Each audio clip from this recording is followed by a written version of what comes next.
Are you ready? Can Crushers. It don't really get no better than this the podcast that you're looking for if you're really heavy into wrestling. Hosted by the Mark. Energy that's so amazing. Gotta keep it entertaining. Rep the Can Crusher Nation. Yeah, you know what's going down in the ring. Lights out when you hit a ding ding. Knock 'em out like boom bada bing. Hold it down, you can crown me the king. Gotta shout out to the Miz and Duke the Dumpster. We choke slamming everybody. Power driving, hit 'em with a face buster. Yeah, this the show you need and it ain't no need for waiting. Mark, hold it down for the Can Crusher Nation. All about wrestling and keep it entertaining. Can Crushers Wrestling Podcast. Time to break 'em, let's go. Yeah. Can Crushers. Yeah. Can Crushers. Let's go. Yes, indeed.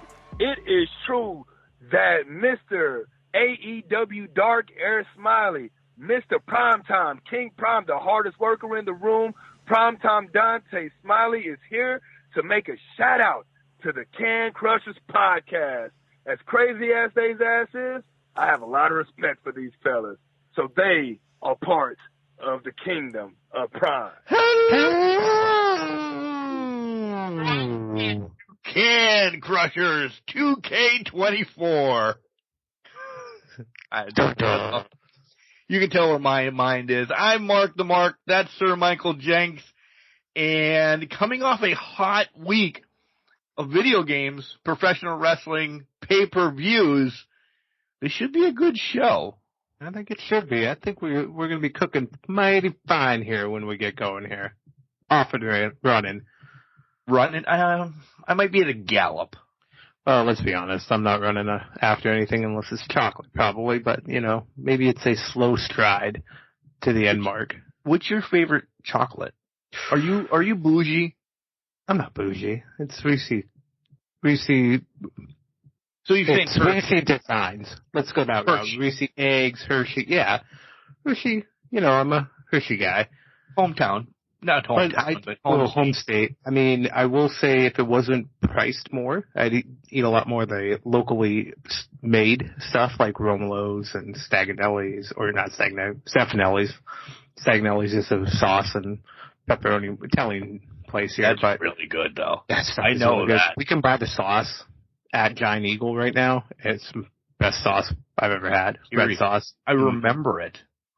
Just perfect. Yeah.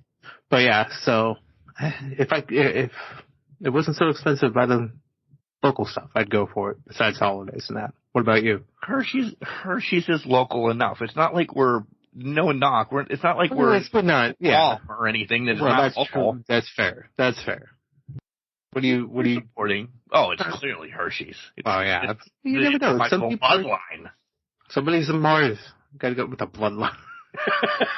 Got to acknowledge. It took a while. As soon as I heard, I'm like, well, bloodline, okay. How was your week, fine sir? It hasn't been bad. It's been a decent week. Was sick a little bit of the week, and unfortunately, I've decided to pass that on to my girlfriend here, Kimberly. So she's now sick, and I feel really bad about it. But hey, things happen. So it's been a recovery. To love is to share. Is that something I just made up right now? No, I think that's highly accurate. I think I was feeling it so much that I had to share it with her. So I'm sure she's not very appreciative. I've already heard about it today. So, but hey, it happens. Did she play 2K24? She did not. Charlie had to go get groomed today, so little man went to his grooming appointment, got all gussied up in that. So he's a handsome boy now. He's always been handsome. He has been. More dapper. He's more dapper now. He's got everything trimmed up and fluffed out and all of that. So nice. Yeah. So how about you? It's been a normal week. Nothing. I always break it down like you guys really give a shit. But Monday I worked. Tuesday, woke up at 4 o'clock in the morning and played 2K until we'll get to it. Yeah, we're recording on a different night, but nonetheless, it's just been a normal week. Nothing more, nothing less. Nice. There's nothing wrong with that. It's a good week. It's a solid week. It has been. And guys, if you haven't listened to, promote this real quick to knock it out of the way. If you haven't listened to the Spotlight, myself and Nathaniel Cunningham sit down and talk about new era professional wrestling. It starts on April 20th and a lot going on, and the big surprise is Nunzio showing up, and I might have to make a title match for him right off the bat. You better get on that. I mean, what are you waiting around for? Well, there's an open challenge, and I haven't spoken to Nunzio if he wants to come for it, or if he wants, maybe he's got a villain or somebody maybe he wants to punch me in the face. I don't know. All I'm saying is you got to watch out for the full FBI. I saw they were rolling around in deep a couple weeks ago, so they're going to be out and about. Just watch out. Just watch out in case they show up. That's what I'm worried about. Go listen to that if you're in and around the area, or you can make the trip to North Pocono High School. In the show notes is where you can buy tickets. Imagine that. Somebody knows how to do that now. What? That's crazy. One more big thing that happened earlier this week that has caught both of us off surprise before we get into professional wrestling. And it's going to be a slow trudge, I think. But stick and stay with us, because they'll all be up there, or the most recent will be up there. What I'm talking about is there's a partnership between our hosting site and YouTube, essentially. Woo! That was terrible, but whatever. So without doing anything, we're on YouTube. Yeah. See, guys, we told you we'd make it there someday. Eventually. Of course, I'm not there yet. It's only Mark. But as of this recording, it's only Mark right now. So we'll see what happens. Right. It is. It started to pull with all from episode 1 of Can Crushers. So if you're looking for YouTube and that, and just a little precursor that I'm going to trim a lot of the recap shows in the early years. And no disrespect to anybody else that's been on the show. It's just, listen, I know nobody's going to want to listen to when Rusev was beating up, I don't know. Yeah. Anybody. Yeah. Bobby Roode versus Rusev or something like that. Yeah. Yeah. We'll scrap a lot of those shows as they keep getting pulled up. Trust me, I've been working on this for about an hour prior to, because we also have some things that are disputed on there, and you'll notice a change in this podcast as well, and I'll get to it. But they're all going to be there. The spotlights, I will never touch. I want those up there so you can have your grandkids in time come and listen to them, or whoever you want to listen to them. We'll leave the spotlights up there with the host of characters that's been hosting with me. Yeah. When we get to a point, probably essentially when Jenks is on the show, it's in free reign. I don't have to do anything. I have to tell you. Come clean. We're very open here. So since we became partnered with Collar and Elbow, Al Snow and the hooligans down at Collar and Elbow sent me an ad. Hey, play this during podcast, yada yada yada. Fine and dandy. Well, it's not mine, so to speak. It's been created from somebody else, and they know that, because it's linked to other people, yada, yada, yada.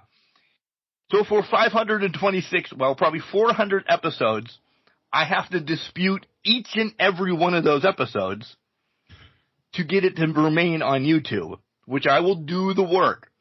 Again, it's mostly just the spotlights that I'm worried about. I will continue to do that until we get the Jenkses, and then I'll dispute those, yada, yada, yada. But as of today, you will no longer hear Al Snow.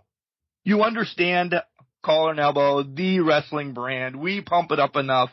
We'll tell you all that when we have to pay the bills.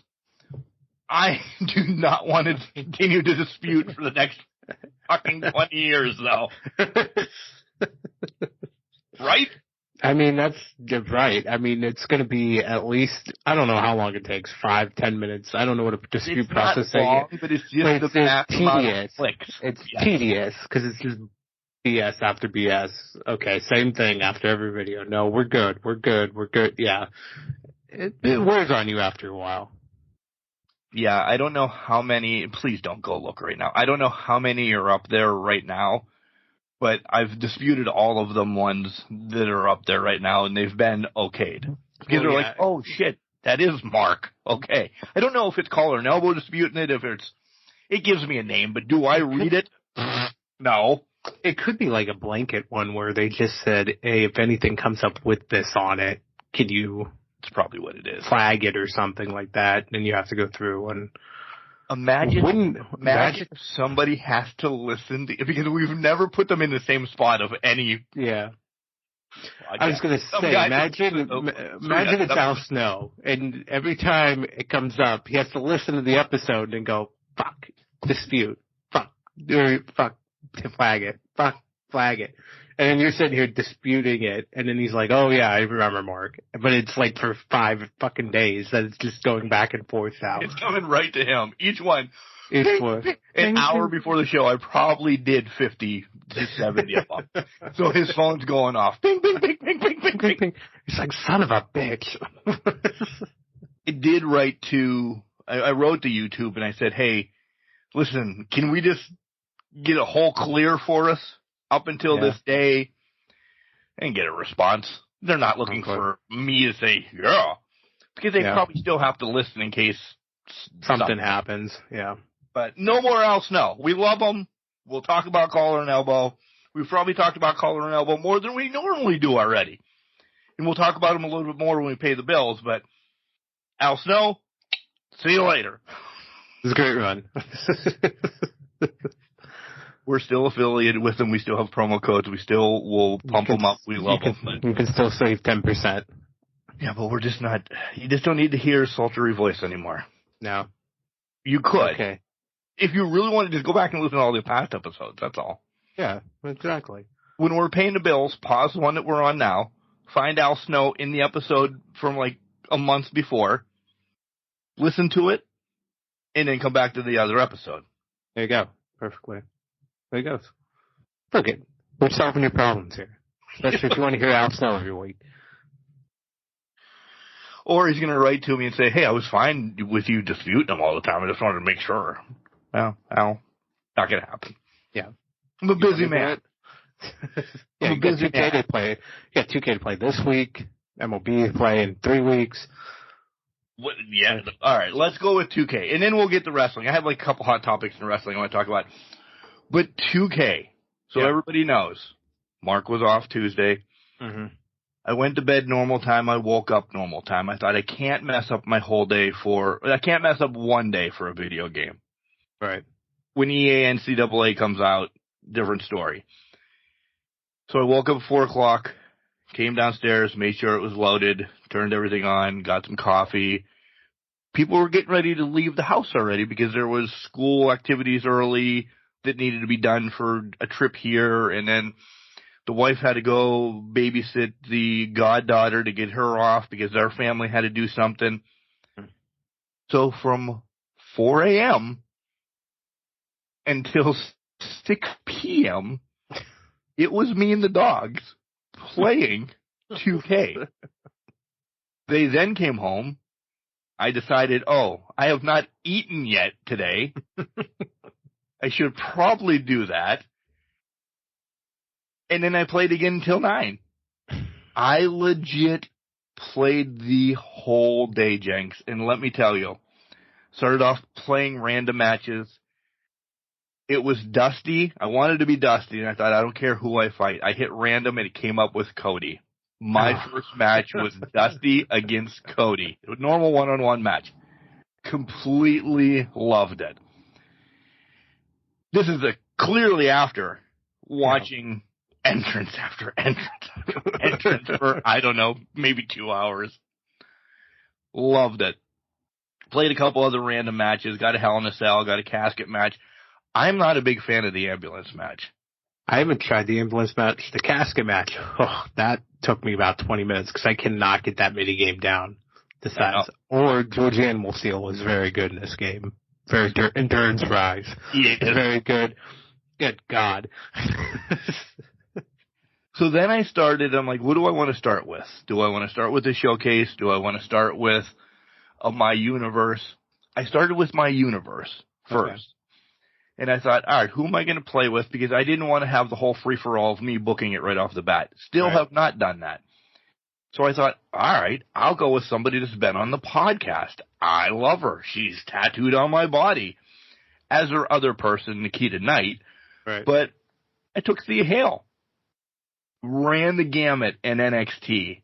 Shifted her over to SmackDown. As of right now, she's your SmackDown champion. Love her moveset. I really do. I thoroughly enjoy playing with Thea. Then I switched over to the showcase, WrestleMania showcase. Mm-hmm. The first match. If you don't have this yet, the first match that you play, Savage against Steamboat. I text you. I text anybody that was up. I'm like, this is unbelievable. I love this. And listen, I don't care. Come at me. Everything's already unlocked. All I really have to do is win the match, but I'm trying to do the spots and everything. Yeah. And I have it on easy. So really go piss up a wet rope. But it's still hard and fun. It is unbelievable. So I knocked off, not the whole showcase because I want to save it. It's something that's definitely replayable too after you beat it all, without a doubt. So then I went back to that. I've created a wrestler. Ethan helped me pick the name. I went with a generic one right off the bat because I'll work on that in time. Taryn Douglas. It's Shane Dot. Okay. Yeah. Right. Air quotes, by the way. Air quotes, by the way. Yeah. So I'm playing with her. Did you play My Rise at all? No, I didn't play My Rise yet. You set fucking tables on fire, by the way. Really? Your first match. The first match? Well, I knew that happened at some point, but you set it on fire your first match? Yeah. Before you even go to your WWE Performance Center thing. Really? At her indie promotion. Yeah. Well, because I heard the indie promotion was like it was a person that's avoided WWE for like their entire career and then finally makes the jump or something like that. Yeah. Oh my God. I only have maybe like 5 matches into that, and I'm still on the PC. Love that. Everything about this game, I love. I have not went through the creations yet. As I said, I'll wait until the general public, and I don't mean that mean, but the general public gets it. Because a lot of good creators don't care if they get it. They already have Day stuff. one or early, yeah. So I'll go do that this coming week. Get some new arenas, probably like OVW, IWC usually pops up there. Hopefully sometime in the near future, somebody can create a new era one. We'll put the logos up there if you want them. Sure. Ask. No, why not? Yeah, we'll do that. Yeah. That'll be cool. I can't do that. I'm not that creative guy. I'd give it a shot. Well, then I'll try to translate. Yeah. I know a guy that has them. Do you know a guy? Okay. But this game has been unbelievable. That's my take. What have you done? How have you liked it? Well, I did the casket. The first thing I did was casket match because I'm like, there's nothing else is happening here. I got to play casket. So I did the Fiend versus George Animal Steel. Then that was 20 minutes at least of trying to put him in the casket. He would not go. And I was getting pissed about this stupid mini game because I can't do the submission mini game as it is, and now I got to do this with the fucking casket. That was the whole thing. But I've done a little bit of the modes and all that. Just not having gone deep into like universe mode or anything. It was more, let's play a game. Let's play this. Let's play that. I haven't done the ambulance match yet, so I don't know how that one is kind of thing. But it's been the same mini game essentially in the casket. Wait, it's the back. It's like the door of the ambulance, basically. Okay. Both doors, by the way. Oh, you can go on either side or what? No, both back doors are open, and then you essentially have to throw whomever you're wrestling in and close both doors. You close one, and they go back into the ambulance. That you get the other one partially closed, and they come back out again. That you have to close that one too. So you got to do it twice? Yeah. Oh, I already hate this. I'm not even going to try this mode now. Essentially, why would I try that match? But I'll give it a go once to see what it's like. But I've done that. I poked around on the community creations because I'm like, I know it's not the cream of the crop out there right now, but I wanted to see, what people are creating, what's going on. There's some stuff out there. It's not too shabby. It's not too bad. But again, give it a couple weeks, then you're going to start seeing the really higher quality creations going up there. Yeah, I couldn't think of the word for some reason. So that's kind of where I was at. And then I was poking around. I was like, okay, what teams are included? What's here? What's that? So that's kind of where I was. I had a very brief window of time. I was off Wednesday because I was sick, but I was also sleeping kind of most of the day. So I was kind of like in between of, okay, let me pick this up for a little bit, see what I can play and all that stuff. But I haven't got a full day in like you, Mark. I'm really jealous, but it is what it is.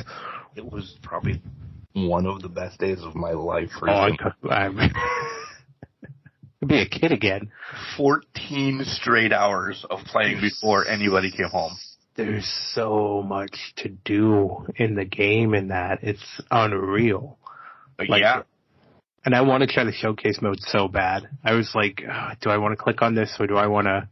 Don't until you can dedicate time because one match will lead to the next match will lead. And Corey Graves is so good in it, by the way. Yeah. He's the one to telling you what's going on. Yeah.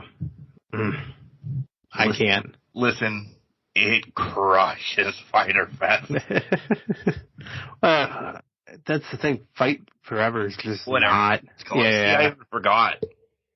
For some reason, it's just not hitting anymore, and I think it is what it is right now. You know what I mean? You're gonna get the Young Bucks on this game. You're gonna get Britt. You're gonna get Swerve. You're gonna be able to throw them in a Rumble and. Yeah, I mean, we're getting. Well, that's the key. You're gonna get to throw them in a Rumble, an actual Rumble match, an actual. Like we got the No Mercy vibe from Fight Forever, but it's not the same as having like a hands-on, very updated game, clean game. Basically visual and mode and all of that. Or they're in a story. Like if you throw them in the universe, there's story-driven shit in the universe, which... Yeah. So I think that's the key here is now you're like, we wanted it. And don't get me wrong, I was one of the people that give me a No Mercy game. Give me a No Mercy game. I got it. It was fun. It can be fun for like just a party or whatnot and just have a good night or whatever. Have some guys over drinking some beer, just have one-off matches, barbed wire matches, whatever. But when you have a clean, crisp game, that's also another thing. I hate the ratings, but I'll take that and take the clean, crisp game in all those modes versus what I can get in that match versus Fight Forever. So I keep wanting to say Fighter Fest because you said it, and now it's just messing with me now. It's into my head. By the way, one other thing I did, and Jenks is getting to view it, completely redid the studio. Redid the studio. More rooms for activities, got another TV in here so I can play and watch like I've been wanting to do for about a year now. When it's not a podcast room, it can be the Oculus room by sliding a chair out of the way. Kelly's workout room in the morning. Everybody loves it. And I got probably 50 more pictures on the wall with room for probably 50 more. Let me ask you this. Was it because you're like, 2K24 is coming out, I gotta get this done type thing? Was it like, was that in the back of your mind when you did it? When I did it, I knew how much video game time I was going to have on Tuesday. So I thought, I'm going to stay away and keep myself busy from video games, which I thought I'd never say. But I knew how much time I was going to put. So I didn't want to be burned out. You know how you can get video game burned out? You love playing, but it's just too much. I can't be the 8-year-old living in his mom's basement playing Fortnite for 24 straight hours. That doesn't happen. I do burn out. I'm 46. I understand there's times I should do stuff, right? Well, yeah, just little things, get up and move and all that. Right. But I tapped out for the day, and I knew that's what was going to happen. I tapped out. I just want to know if you, peeled off the couch at some point, just like it was a leather seat. It was like... No, I don't have leather, first of all. I'm not that... Leather, whatever it is. Vinyl. And it wasn't like I was in my chair for 14 hours. The dogs needed out. I was not drinking alcohol, but I was being consumed with water. Yeah. So I had to pee and stuff. But I really thought I ate at one point around noon or something.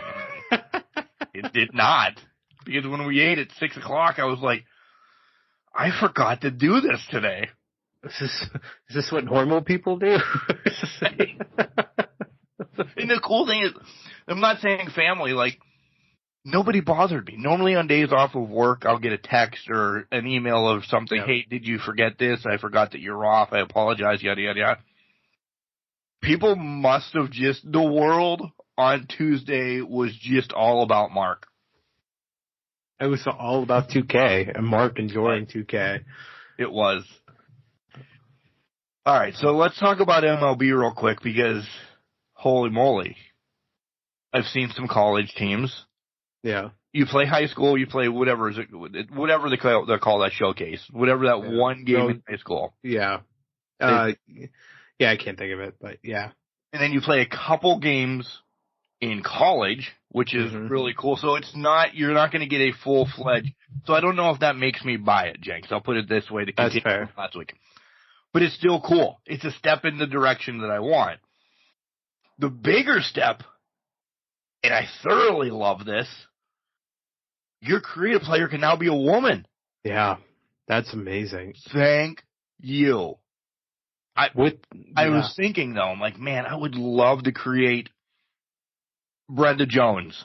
I don't know who the hell Brenda, but and throw a no-hitter with her, do this, do that. I'm like, is that a sell for me? Because you guys have listened to Can Crushers all the time. We wave the flag across the board for quality, this, that, and the other. And this is, and I yada that too fast. I don't mean it that way. But you understand that we're all in. We understand this. And that's a great thing. It's about damn time that they're in the game. Yeah, I 100% agree. I don't know what took them so long to do it, but I'm happy they're in the game. I'm happy you still get the little glimpses of college and that. The women's showcase, going back to it, that's a whole different storyline than whatever the men's is, too, because you think about it, it's going to be a history type thing. So it's so cool. It is really cool to kind of do that. Now, yeah, I don't know if I'm on the women thing is pretty cool. The college thing is pretty cool, but I don't know if I'm on the buy ledge right now of saying, I need to pick this up. I need to pick up MLB and run with it. I don't know if I'm there yet with it right now, but there's a lot of good content coming out. We know there's a lot of great content coming out. Yeah. And I hate to say this, as a sports fan or nuts like us, I think we're all pausing until July. Yeah. Across the board. We have to know what's coming. You have to financially recover from 2K and then WWE 2K and then figure it out from there. I think 14 straight hours of playing, I got my $120 worth. In my mind, I did. I would hope. I think that I would hope. But I would also say, are you serious? I would also say that Watch Year's going to be a tiered buy too for college, and maybe you get the division, get FCS way up, or you get the season pass essentially. You get the season pass, then you can get FCS 3 releases early or something like that. Oh, if they don't do a release early day for an extra $40 or something, they're stupid. I think they would to do the 120, get you the FCS and FBS. They 100% would. Yeah, especially like when it comes out. Hey, we're going to do the FBS in October. Yeah. Fine and dandy. I won't be done with a Dynasty by October. But yeah. I'll buy it early anyways. Buy If it. I mix and match it at that point. But so, yeah.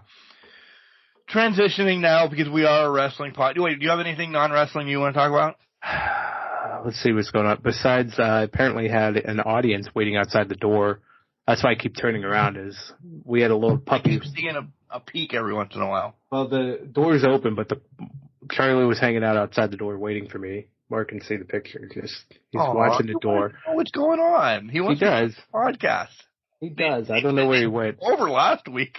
Kidding. Yeah, I know. Right? Well, let's be honest. They were the stars of the show last week, to be honest, him and Bailey.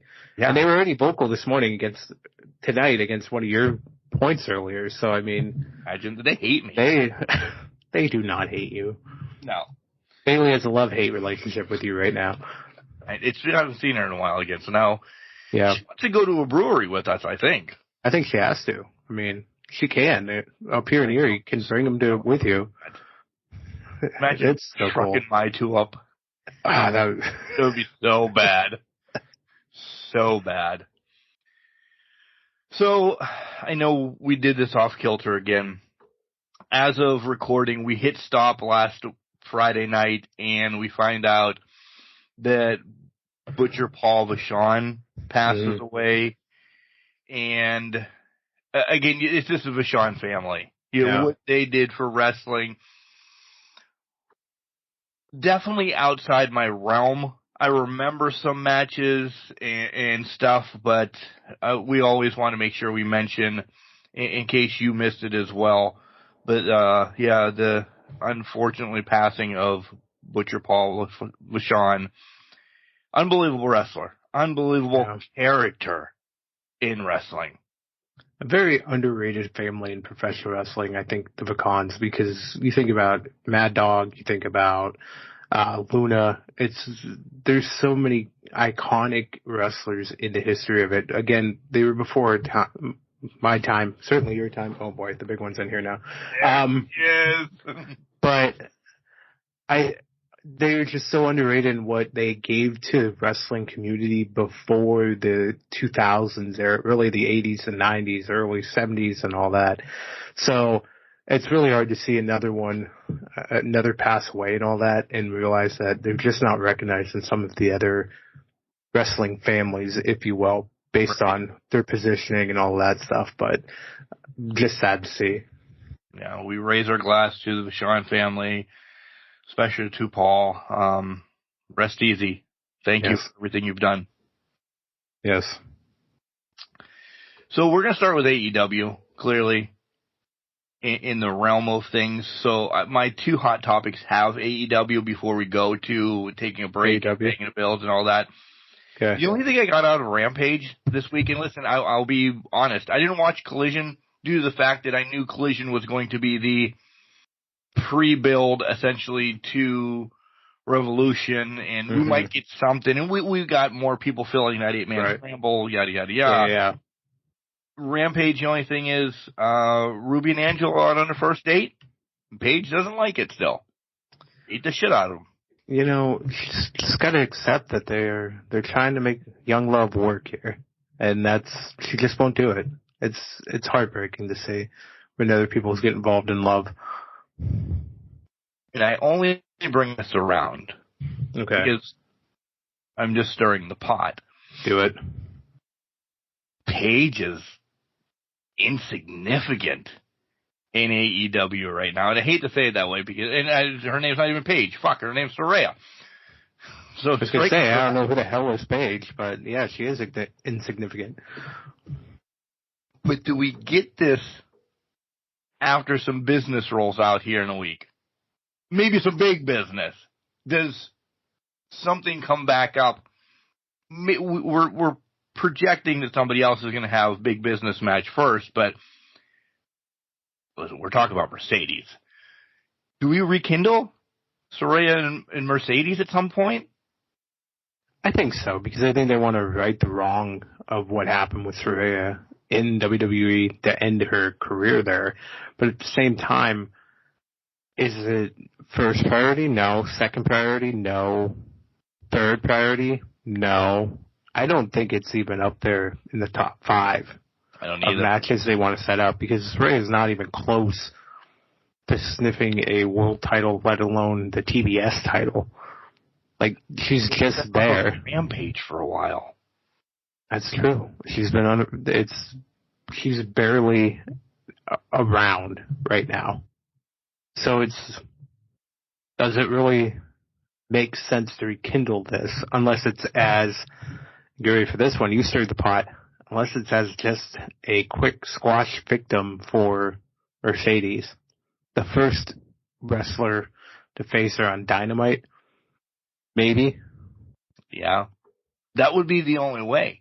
Yeah. I think that's the only way that they come across each other, is she comes out at big business, and then maybe the following week, Saraya pops back up and says, hey, this, that, the other, well, we just said, and we get that match, and then it's written and gone. I mean, because if you think about it, it's Tony's the world champion right now, so why wouldn't they have Saraya be like, well, I should get a shot at Tony, and then big business, Mercedes faces Saraya, and it is essentially setting up Tony versus Mercedes to probably, unfortunately, drop the title from Tony, because there's no way she's not.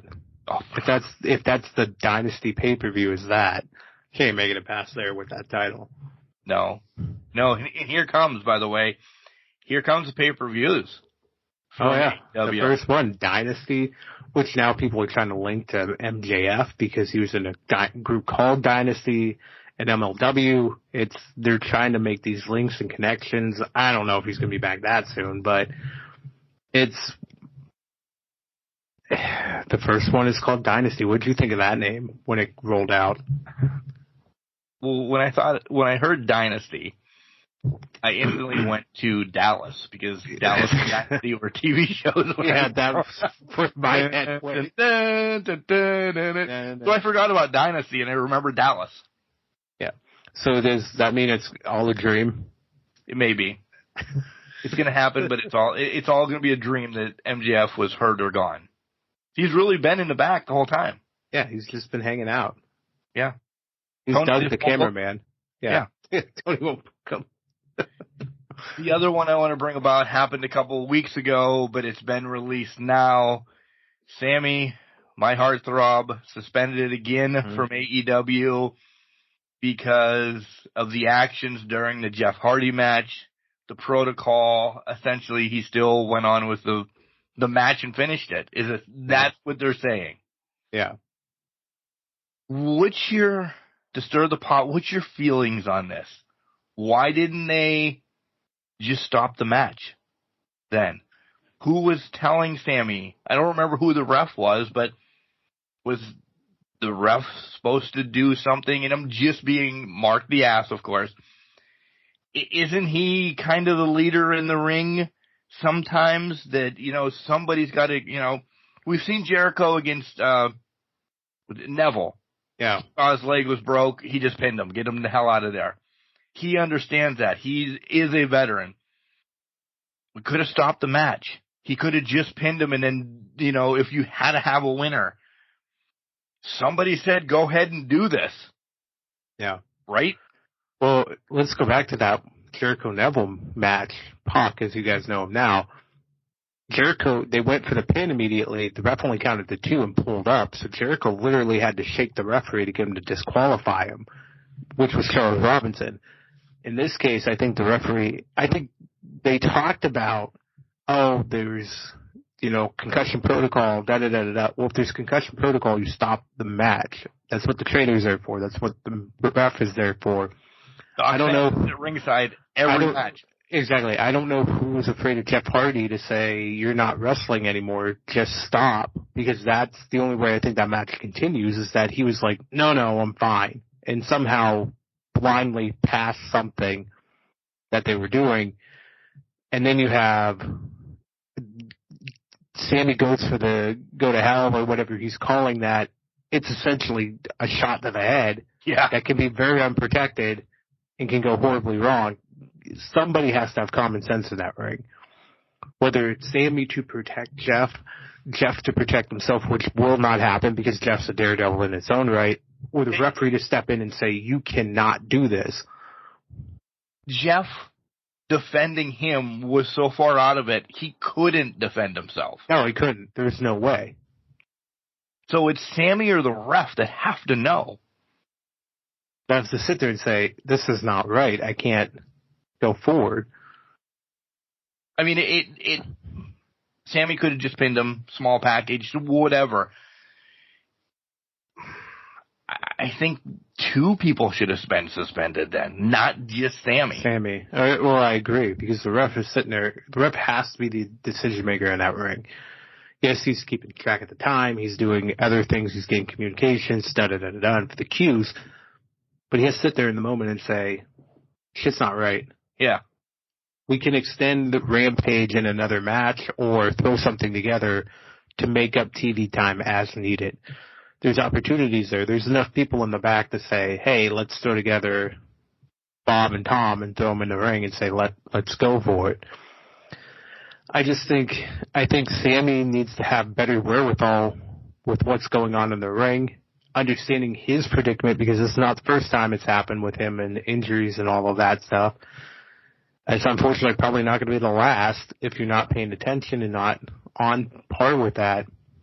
And then for the referee's perspective, you got to be smarter than the 2 guys in the ring, because the 2 guys in the ring, their adrenaline's pumping. Sammy's a young guy. He's not thinking straight. He's not wise enough to understand, hey, he's really hurt. I can't take advantage of this situation. Yeah. Yeah. Because pride could be taking over. And I don't want to speak for Sammy's actions, but at that point he says, I beat Jeff Hardy. That's a big feather in your cap, right? This age is it, though? Stirring? It might not be, but it's a legend. It is so a name. It's a name. You take that name. And he was probably looking at it as it's an opportunity. Yeah, exactly. That's exactly what I thought when I was reading all this. I'm like, I don't know. Seems like there should be 2, but let's look. I agree with that. There should be 2, but let's flip this on its head a little bit. Step aside from the actions, but look at the 4 pillars of AEW right now, because I think this is telling. MJF. Injured, out. We still care. We want to know what's going on. We want to know what's going on. Sammy Guevara, suspended now for the 3rd time, whatever it is, injuring an opponent. Okay. Darby Allin could go die on Everest, apparently now. Right. So he gave his I thought he did that, by the way. I thought he did too, but apparently it's not till the end of March. And now he's not sure if he'll survive, which is fair because a lot of people die on climbing Mount Everest. So, good God Almighty. That's real talk, by the way, people. That is real talk. That's not just kayfabe and all that stuff. People die on climbing Everest every day. Doesn't matter how much you prepare for it. It happens. So, it is what it is. And then the 4th pillar, Jack Perry, is in New Japan. Just ripping contracts up. He's the scapegoat. He's no part of AEW right now. Those are your 4 pillars. The 4 pillars are completely gone from AEW right now. I hope the question for Ask Can Crushers at the end of the month are, hey guys, with those 4 guys gone, who are your 4 pillars right now? If we don't get it, we'll answer it then. Yeah. I have to sit and think right now. Yeah, because I could go 1. I mean, there's opportunities here for people that just joined and whatnot, but right now, 1. Yeah. And we're probably going to think about, it's probably the same person we're both thinking about. Teaser, March 30th. Ask Can Crushers. Get your questions in. Get them motherfucking questions in, guys. Do you have anything hot topics you want to talk about? Hey guys, bring it back full circle to WWE 2K24. Anybody shitting on Bianca Belair can stop at any point in time, because that has just been absolute ridiculousness that's been going on in Twitter today, X, Threads, wherever it's been taking place. What are we doing? Yeah. There's a reason she's EST. There's a reason she deserves the cover spot for 2K with Rhea. Hell, you could make the argument she deserves it by herself at this point, and they could do Rhea next year. There's no reason to be shitting on Bianca Belair.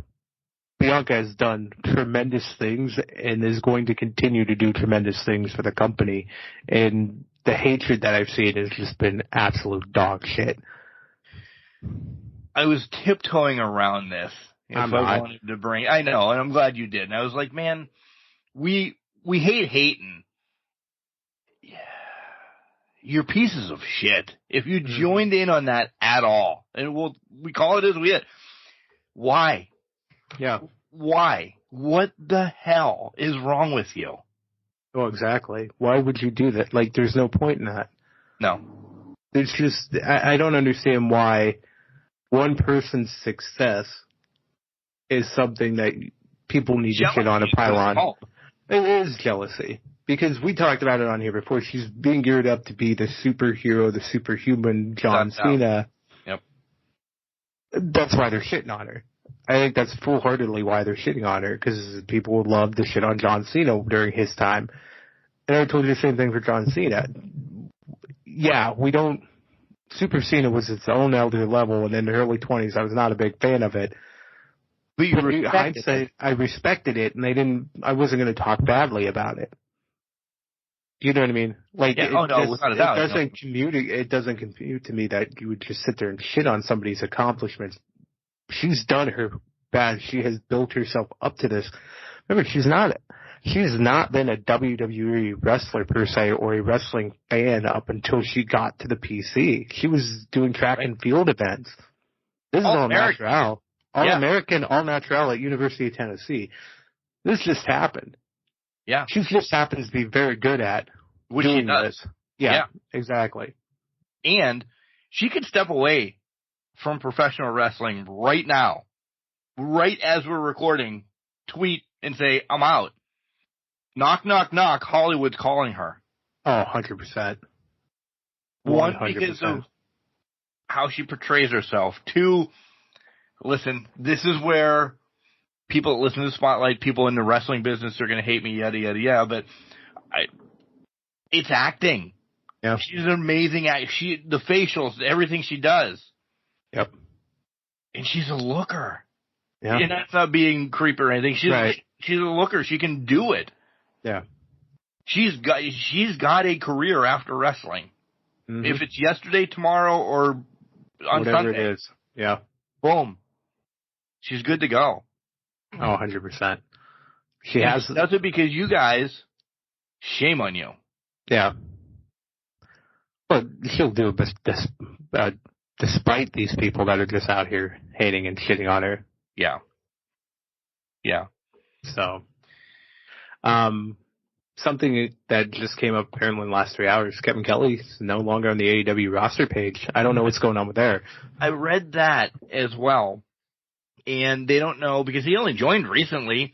Maybe he hated having the belt taken off of him or whatever, but they think maybe there's a glitch in the AEW or website though too. They're like, it could be. He signed a couple-year deal, we thought. Yeah, I don't know. And something would have came out before they released them. You know what I mean? Right. It's not like they're just doing this to hide. Hey, see you later. Yeah, see you later. Oh, we forgot to mention this. He's gone now. He's just gone.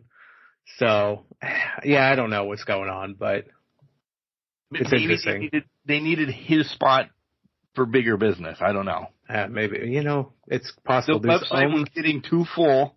You can't. Who can we get rid of off of this page? Who else can we get rid of that both letters start, that are the same to start, the first and last name? Kevin Kelly's not doing much. Let's get him out of here. Because we need MM. Mark Martinez. Gotta show up. Sounds about right.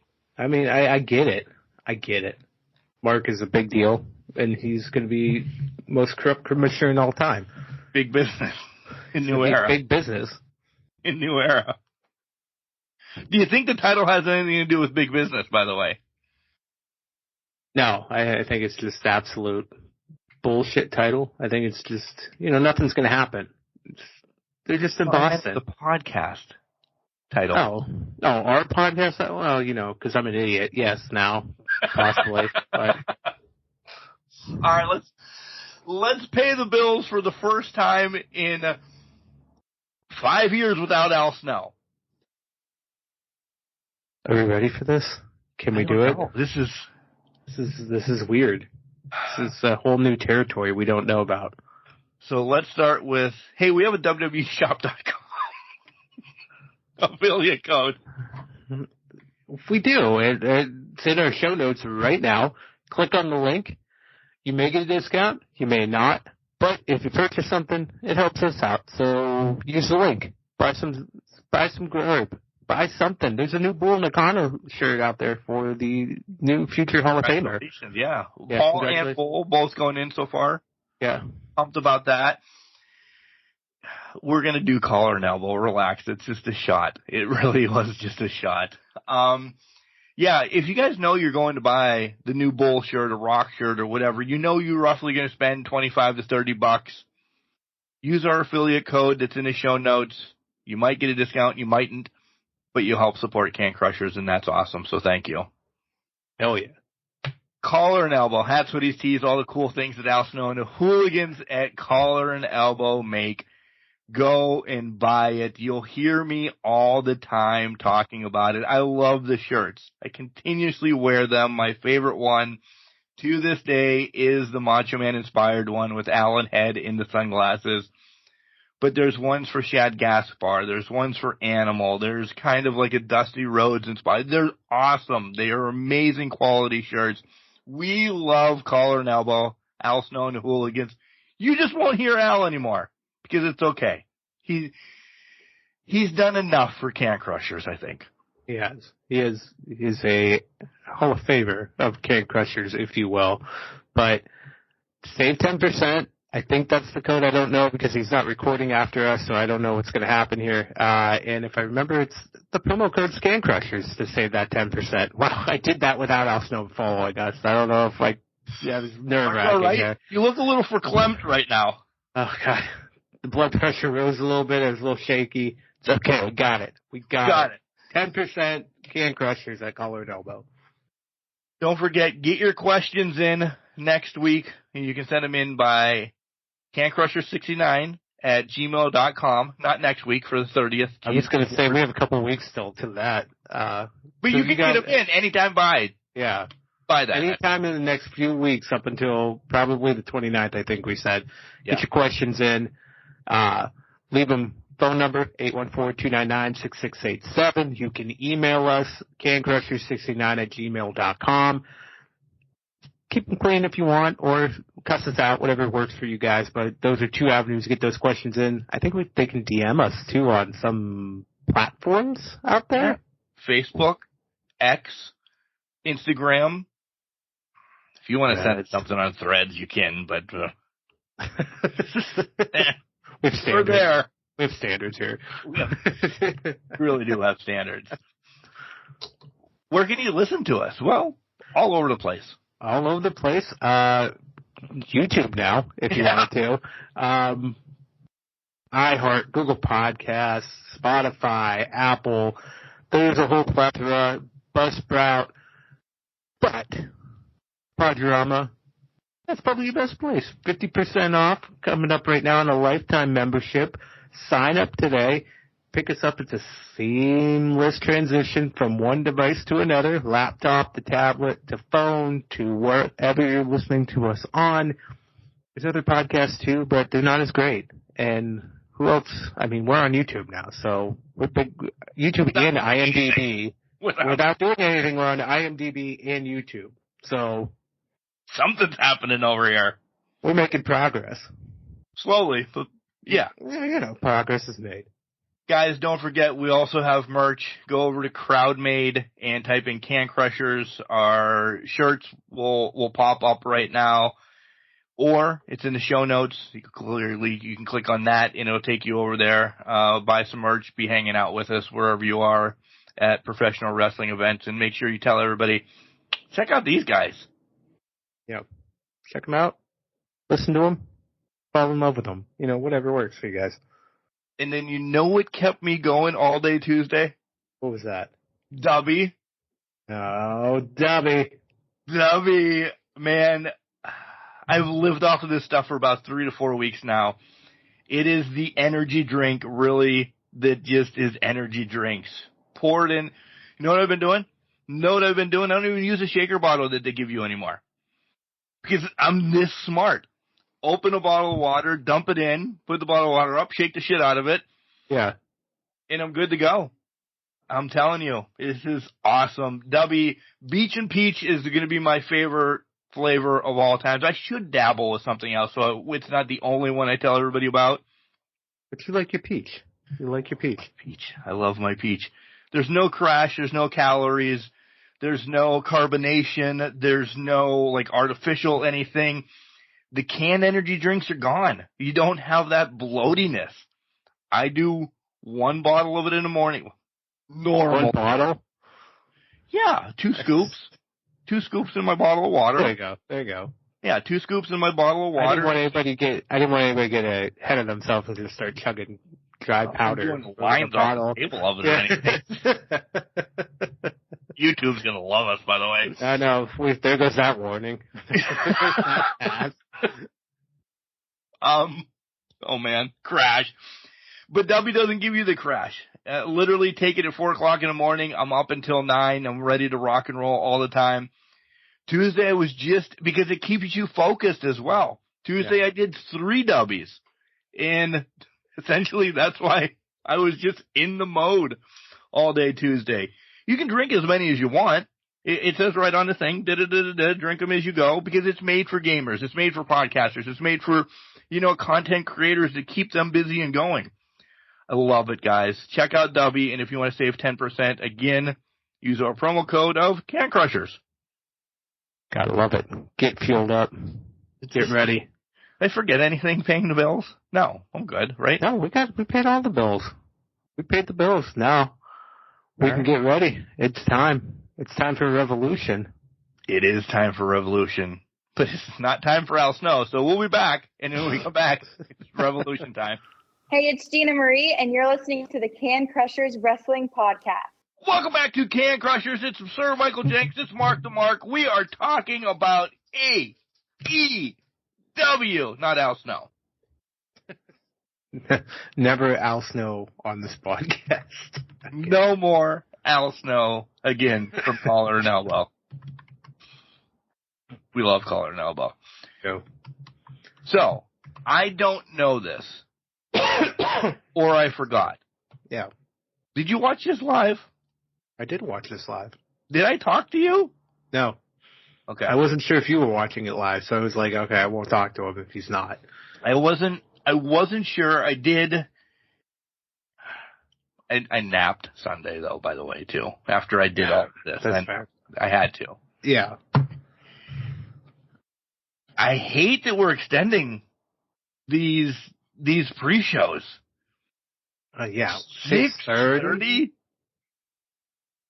And listen, not a lot happened in the pre-show. What happened in the pre-show could have been in half an hour. Oh, 100%. Because I think I joined right at the beginning of the 12-man tag, and that had to have been 7:15, 7:20, something like that. Yeah. And nothing happened. No.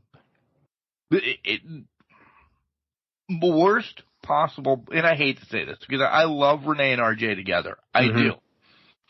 Listen, nothing happened in this pre-show that I'm going to want to say, hey, you really missed out on that 12-man match. Yeah. It was Team Jarrett, Willie Mack, and Private Party against the Bang Bang Scissor Gang. And it was quicker than I thought. Everybody did whatever they needed to do, and then Switchblade says, hey, I love Greensboro. Sting's wrestling tonight. But it was a promotion that, in case you didn't know, it was Sting's last match. Yeah. That's what this whole 0 hour was. It was leading up to Sting's last match and promote it to get it more buy-in from everybody. This is a serious question. Yeah. Okay. I can't watch. Well, I guess you can watch it on YouTube. Right. 0 Hour. Yeah. I've never watched a pre-show that I'm not getting the pre-show, that I'm not getting the main show. Yeah. You know what I'm saying? Yeah. I'm like, oh man, Revolution's tonight. I'm going to watch the pre-show and not the main card. Well, why are you there? Yeah. Is it just a taste for kids and then their parents feel bad and then they can buy it? You know what I mean? To me, the whole concept of the pre-show comes back from not Attitude Era when they had Sunday Night Heat right before the main show. Right. And that built up the main show to say, oh, maybe you should click over and buy the pay-per-view and do that. That's all the pre-show is now. That's all any kickoff show is now. Yeah. It's not making me buy anything. Not at all. Under the sun. If I'm there, if I'm committing my Sunday night to picking up the remote to watch the pre-show, to your point, I'm probably watching the main card. Or I'm skipping the pre-show and watch the main card. I almost just said I'm not going to watch the pre-show. I was going to play a little, do something. Yeah. Not 2K because it was not yet, but I was going to do something. I'm like, oh, it starts at 6:30. Clearly something's going to happen that they're doing it early.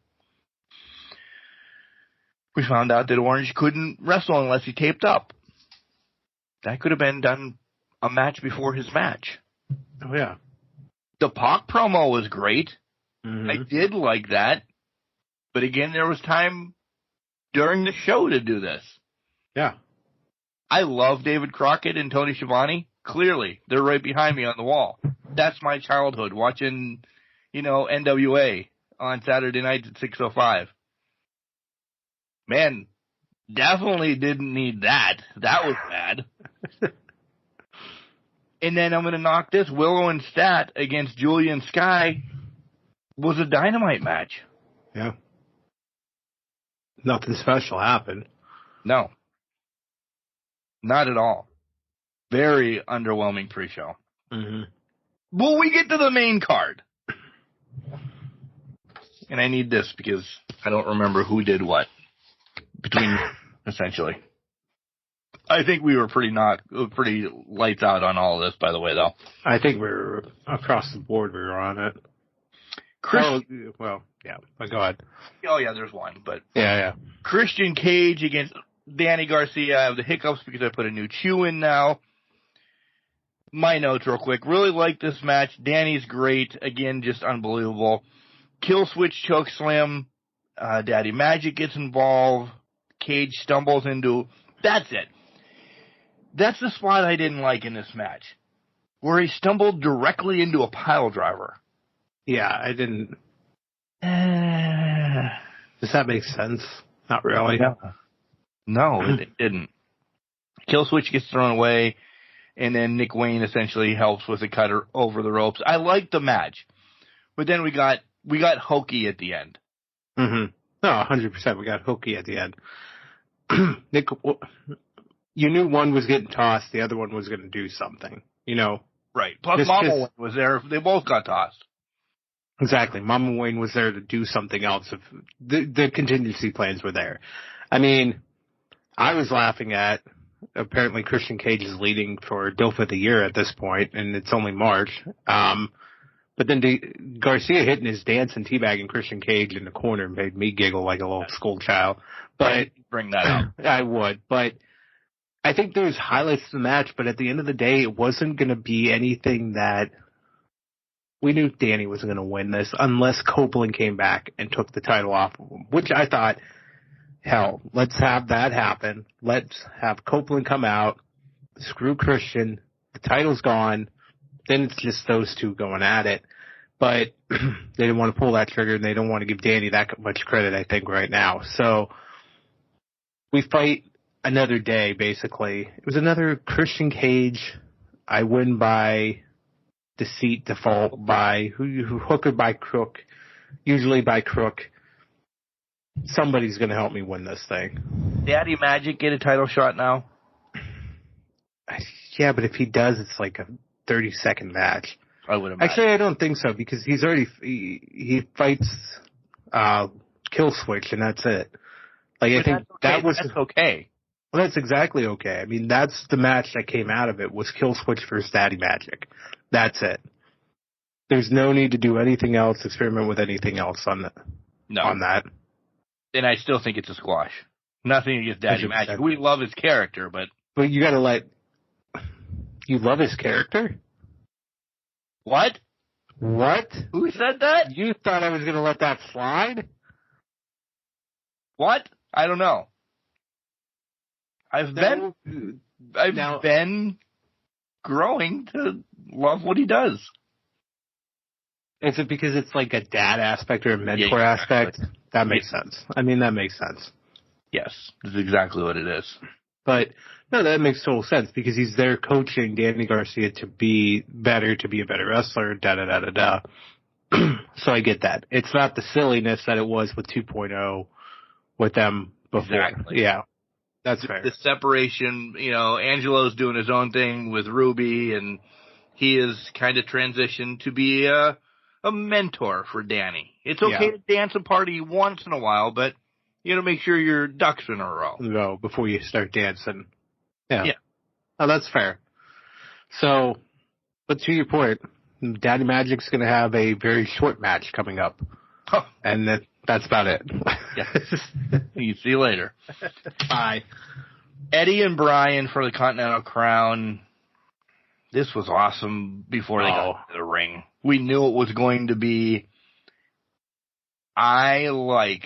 And I know it's Danielson's MO to do this, but it was pointed out that it was the arm, it was the shoulder.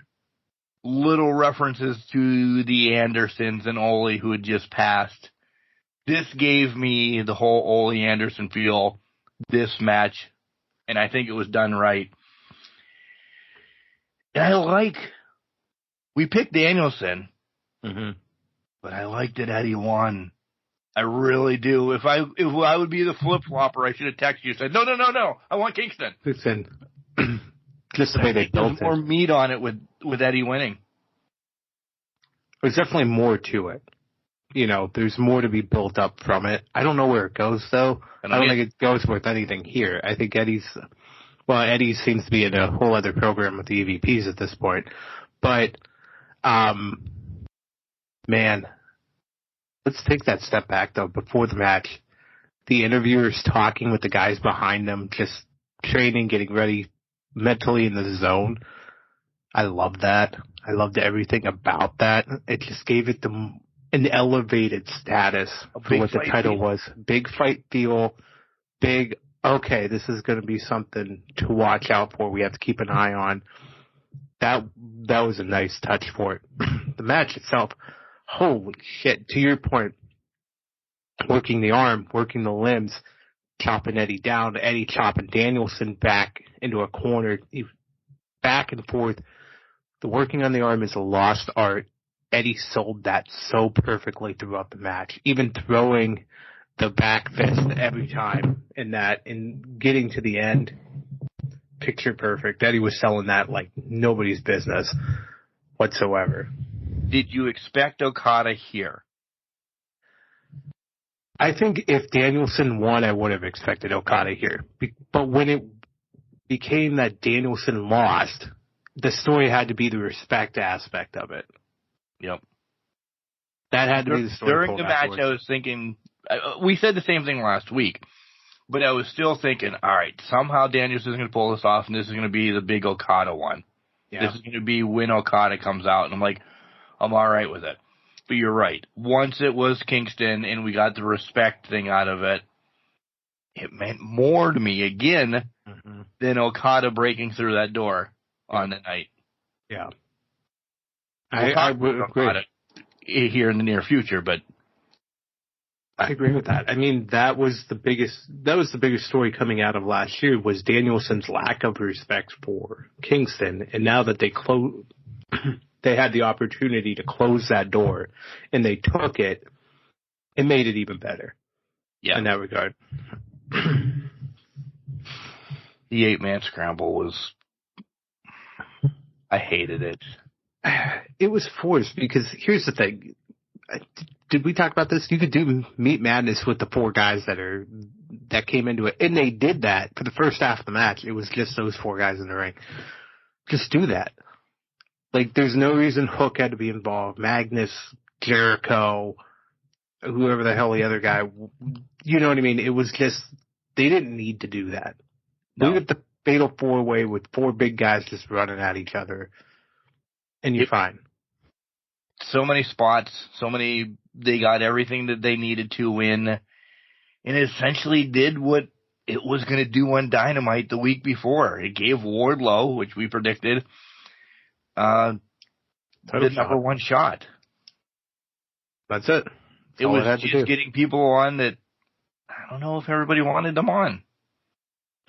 I know one that wasn't on before Wednesday night and somehow miraculously got added to this match.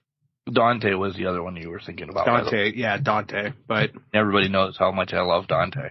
Oh, we know you're his biggest. Hey, you came around on Daddy Magic. Who knows if you're going to come around on Dante? Next match is Roddy Strong against Orange Cassidy for the international title. This was a great match. Well, it was. We kind of predicted clearly that Roddy was going to win, but we kind of knew where this was going because of, hey, one, he had to get taped up. It's the whole story. What was it? He defended 53 times before he lost.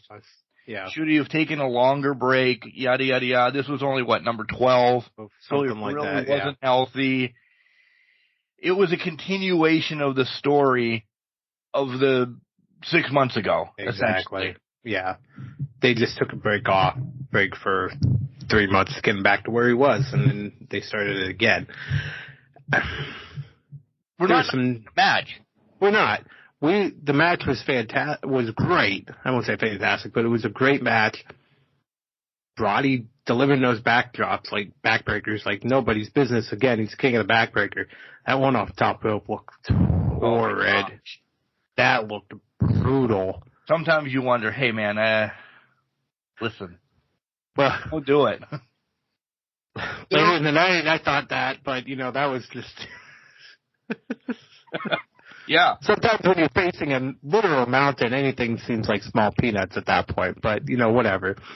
But, yeah, man, it's just, we knew it was coming. I wore my OC's shirt. But really, I think what happened after the match was the true telling story, and one I popped for, most of all. I did. How about keeping that hidden? Like, we haven't sniffed anything about Kyle O'Reilly. I mean, he looked like he came out of a van down by the river, though. Right. Like, he looked got long hair, baggy eyes and everything, but he's back.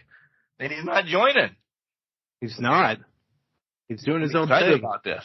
I am too, because I think this sets up Roddy and Kyle at the next pay-per-view, which I think is should be a very good match.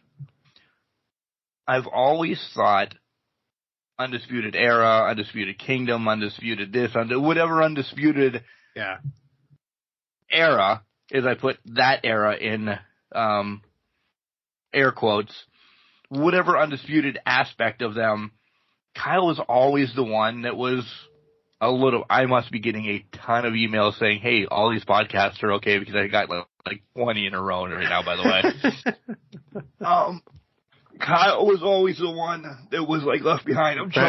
Yeah, Kyle was seemed like always the one that was 100% bought in to everything. 100% bought in that whatever Adam Cole was dealing, Roddy, Bobby Fish, whatever they were dealing, Kyle was always into that. But I think to that point, maybe he was taking into account that he got his heart broken or backstabbed by Adam Cole before. And maybe this was his chance to do that fresh start, if you will, for it. I don't know. It was an interesting play for him to kind of walk away and just say, you know what? I don't want to do this. I don't want to join. They are. I have like 50 emails that I have to go through.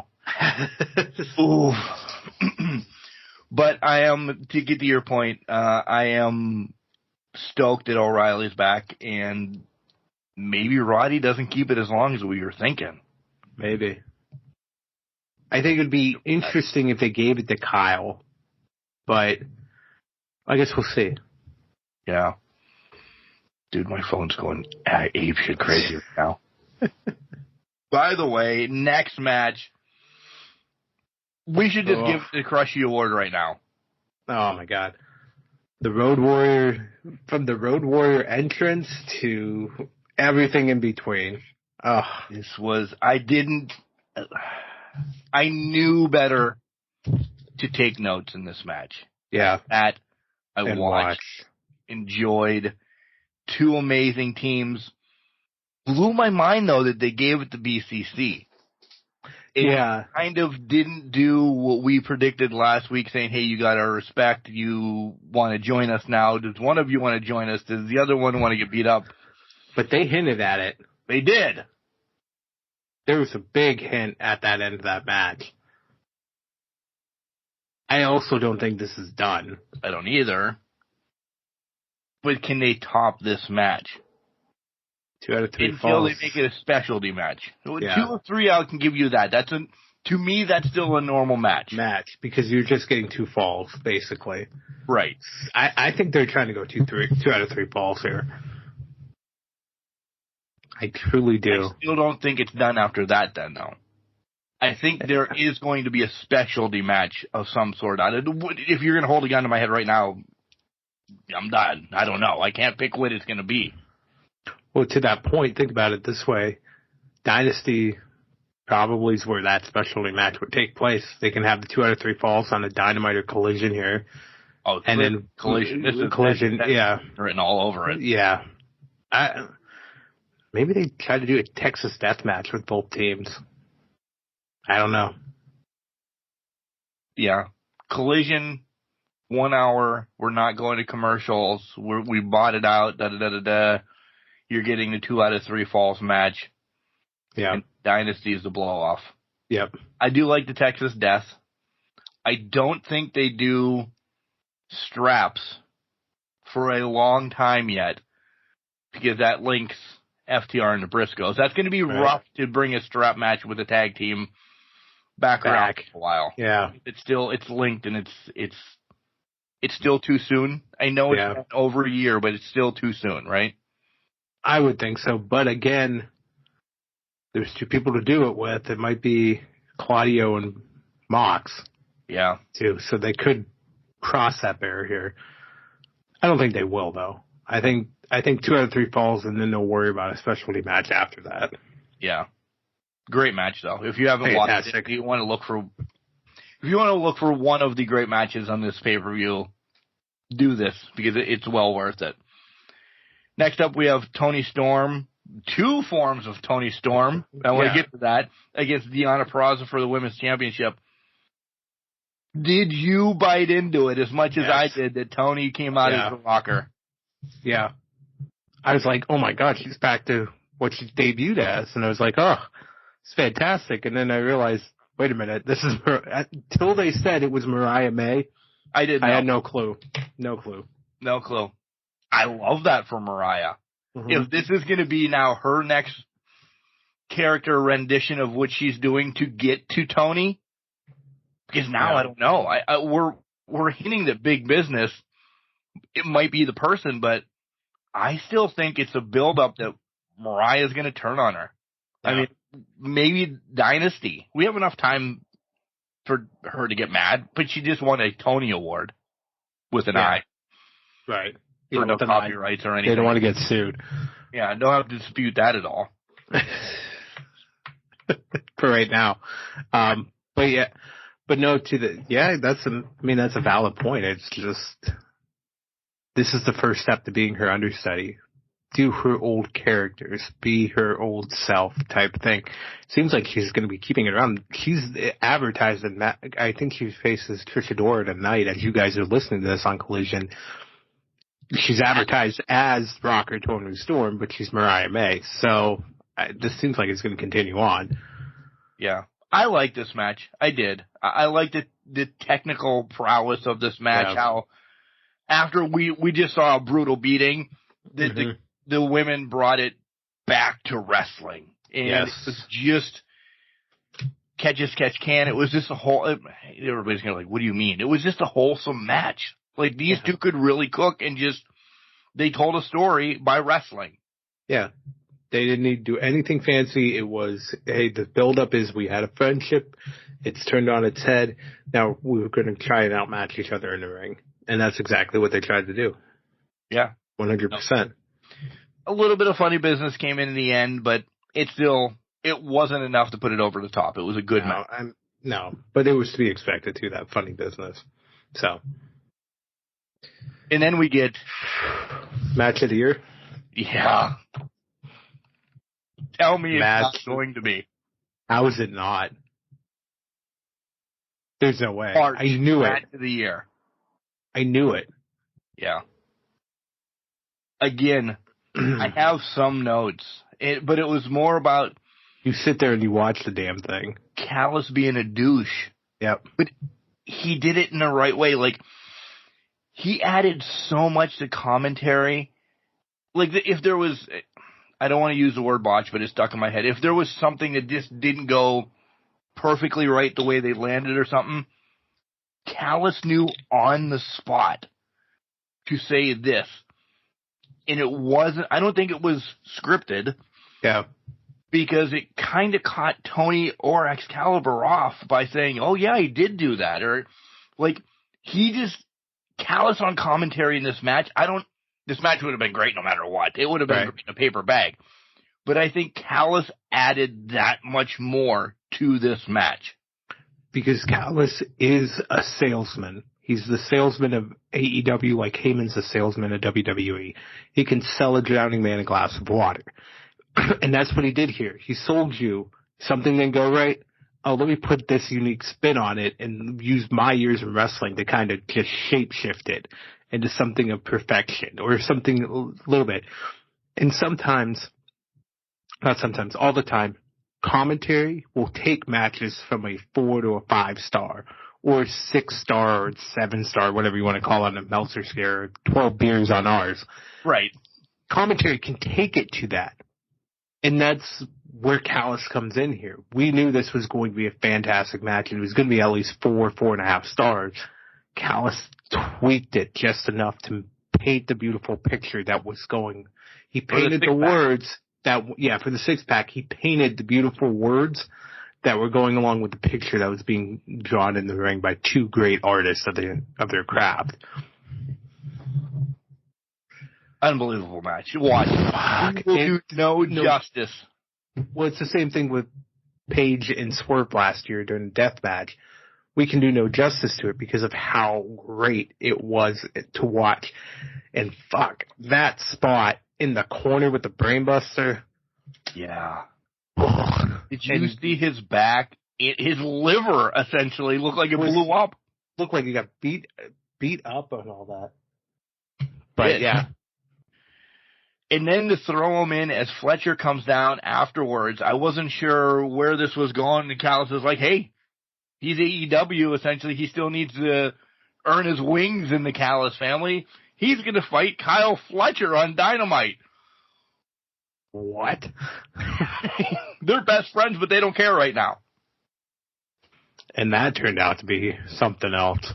Yeah. We're getting there. AEW title match. Okay? Didn't turn out as we predicted, but I don't think it went wrong. And I'll leave it at that to hear what you have to say first. The match itself, no, it didn't do wrong. I'm talking about now. We're Sunday night. We get to Wednesday. I think AEW's missing something right now. Oh yeah, I think what happened was the match itself was good. It was a very good match. It did what it needed to, and what it needed to do was flip Swerve and Hangman on their heads, basically. Take Hangman, do the double turn, and move it on its way. When we get to Wednesday, you're right. It kind of tapered off, but I don't think AEW knows where to find its footing right now with Dynamite and with what it's lost so far and what ended up getting lost because of suspensions or firings that we'll get into when we get there.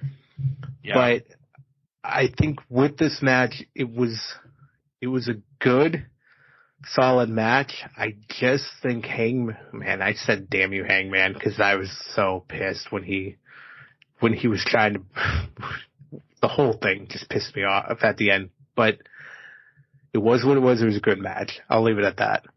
I'm trying to figure out what the hell's going on behind me too. Hold on. Yeah, Hangman, tapping out at the end. They were trying to sell it as Hangman doesn't want Swerve to win the title. That's why he tapped out. Yeah. I thought okay. Because Hangman is, if you don't know, Hangman's going to take some time off, personal reasons, whatever's going on. I don't know what the personal reasons are, or they're not out yet or anything. I thought it was a way to get him out of it, and I was okay with that. So I thought, okay, we are going to revisit this on Wednesday. So I know we're dancing with this. We're getting to Wednesday shortly because there's only one match left. Right. But to that point, I don't know. I'm still under the assumption he tapped because he saw Swerve coming. They did it perfectly enough that made it seem like it was going to be the case, or what was to come. He had to make sure he screwed Swerve one last time, essentially. But I get it. I do. Yeah. All right. And now we get to possibly the spectacle match of the year. Yeah. This is not in the match of the year candidate. It can't be. It's got to be a spectacle, especially with what happened during it. I lost my shit, though, when Sting's kids came out dressed as the other Stings. I did, too. That was amazing. I liked it better than me predicting last week saying, Surfer Sting comes back. Yeah. Clearly, we knew he wasn't going to, but it still would have been crazy. But I liked that the kids were dressed up. Go ahead. My favorite tidbit of that, and I don't know if you saw it, was the Sting, the one son that did Crow Sting, had shaved his head before finding out that he was supposed to do this as Crow Sting. So the AEW had to put a wig on him so that he's like, I would have just kept my hair if I would have known that was going to be the case. But right. I thought that was an interesting tidbit. And these were Sting's actual attire. Yeah. That they were wearing. It was the NWO Wolfpack attire, and it was the Surfer Sting red, white, and blue. Yeah, from American Bash. So, Nikita being there, as I said, Magnum, Scotty Riggs getting some love. Yeah, Scotty Riggs randomly. I'm like, oh, we got Riggs getting some love out of there. Lex was there. Could not be on camera, though. Front row with those guys. Yeah, he wasn't allowed to be on camera per WWE, but he was there. I think one other person was there, and I can't remember who it was off the top of my head. DDP. Paige was there. Yep. Did you notice, and we didn't talk about this because it only came out after we recorded last week, no WCW, we knew no WWE footage was going to be, but there was no WCW footage as well as Sting. I noticed that. They had the pictures, but they couldn't show the actual footage from the thing because why would WWE allow them to show that footage? Right. That was, I thought maybe we would get that first Clash of the Champions, a little bit of footage there about that Sting's coming out party, essentially. Yeah. I also have a bone to pick with WWE about how they handled this on Monday night. I know people were very excited that they mentioned it, but I was very not happy with how they handled it because I feel like they could have sat there and did a video package themselves and did what you didn't give them. You could have said, hey, happy retirement in a match. In a match where Gunther was about to dominate Dominic. Yeah. And then they cut Pat off because Pat said it was a very epic match or amazing match or whatever it was. And Pat watched it. Let's get to the craziness of the match. Where do we begin? First and foremost, caution. Things can fly in and around wrestling rings. Da-da-da-da-da-da-da-da. So AEW cover, and it's always at wrestling shows. It was at our show in Erie. People that are suing right now for, that's on you. You know that. It's on your tickets. It's on your this. It's on your that. Yep. You go to a wrestling show, listen, the English professor ate a guardrail one time protecting his kid. It happens. Yeah. They're not trying to hit you. They're not saying, oh, Betty Sue in the first row, we're going to throw glass on her. It just happens. Yeah. But on that aspect, did it need to be real glass? Yeah, I think after the incident in London, right. I think it had to be all real glass. Yeah. Darby, I just put is an idiot. Oh, 100%. And JR said, some idiots say they know how to fall. Oh. I had to put that in the notes. Why? What? I mean, it's a moment that we will remember. Oh, yeah. But it was just to take him out of the match. Get hit in the head by a baseball bat. Something. That's the same thing. It was the That's focus. a limb right there. Right. But what I went into the match seeing was Sting had an interview and he said, you're going to see things you've never seen in a Stinger match before, something along those lines. And I'm like, oh, fuck, what are they going to do? And then they put the glass on the chair. I'm like, oh, fuck, what's Darby going to do? Because that had Darby written all over it. That was Darby written all over it. And sure enough, they had to make the match memorable, which it would have been anyways because it was his last match, but they decided to just try to murder Darby before he went to Mount Everest. Yeah. His back's not going to be healed up to go to Mount Everest. No, he's going to be in so much pain just trying to climb that. Steamboat was there too, by the way. He was the special timekeeper. The Bucks entrance was awesome. They get the EVP elevator. Yeah. This is just... JR called Darby a little bastard, by the way. Did you hear that? I did hear that. Why? He's supposed to be the good guy. What's going on? Sting does a no-sell through a table. I would have been mad if Sting didn't do a no-sell in this match. Yeah. Overall, for everything that it was, it encapsulated Sting. It was... I enjoyed it. I did. What I get mad about is they should have cut the match a little bit. Because I'm mad that Sting thanks everybody, and he's like, hold on a minute. They're telling me I can't say anything until we go off the air. Yeah. Why? Why can't we get that? Why can't he get, all right, Sting, you're matching in the last, I don't know how long it lasted. You're matching in the last 12 minutes, and you have 7 minutes after the match to wrap up your thoughts. That's what everybody in wrestling really wanted. We wanted to hear what he really, really wanted to say. Right. You have Darby running in between the timekeeper, the real timekeeper, not Steamboat, getting cues when the hell he's got to go off because Sting wanted to talk. Yeah. And the people that weren't in Greensboro didn't get it. And that's what kind of I'm like, oh. You had to wait till it was online the next day, basically. Yeah. Well, and I think to that point, though, I think they also said to Sting, take the time you want for your match, but recognize that if you want to say something to the crowd at home, you got to leave yourself some time. So I'm wondering if he didn't. I'm wondering if they kind of sell things, and then it was like they ran over a little bit, and he's like, well, get out what I can. Maybe they'll hold the pay-per-view for as long as possible, which at that point, it's 11:45 at night. You're going to tell me you can't afford the 15 minutes to get us to midnight or get Sting's words out? Yeah. That was wild to me, but... Rate the pay-per-view on beers, on a 6-pack. Honestly, it was a very good pay-per-view. I have to go... I might give it 6 beers just because of the nostalgia factor and Ospreay to catch beat FTR and BCC.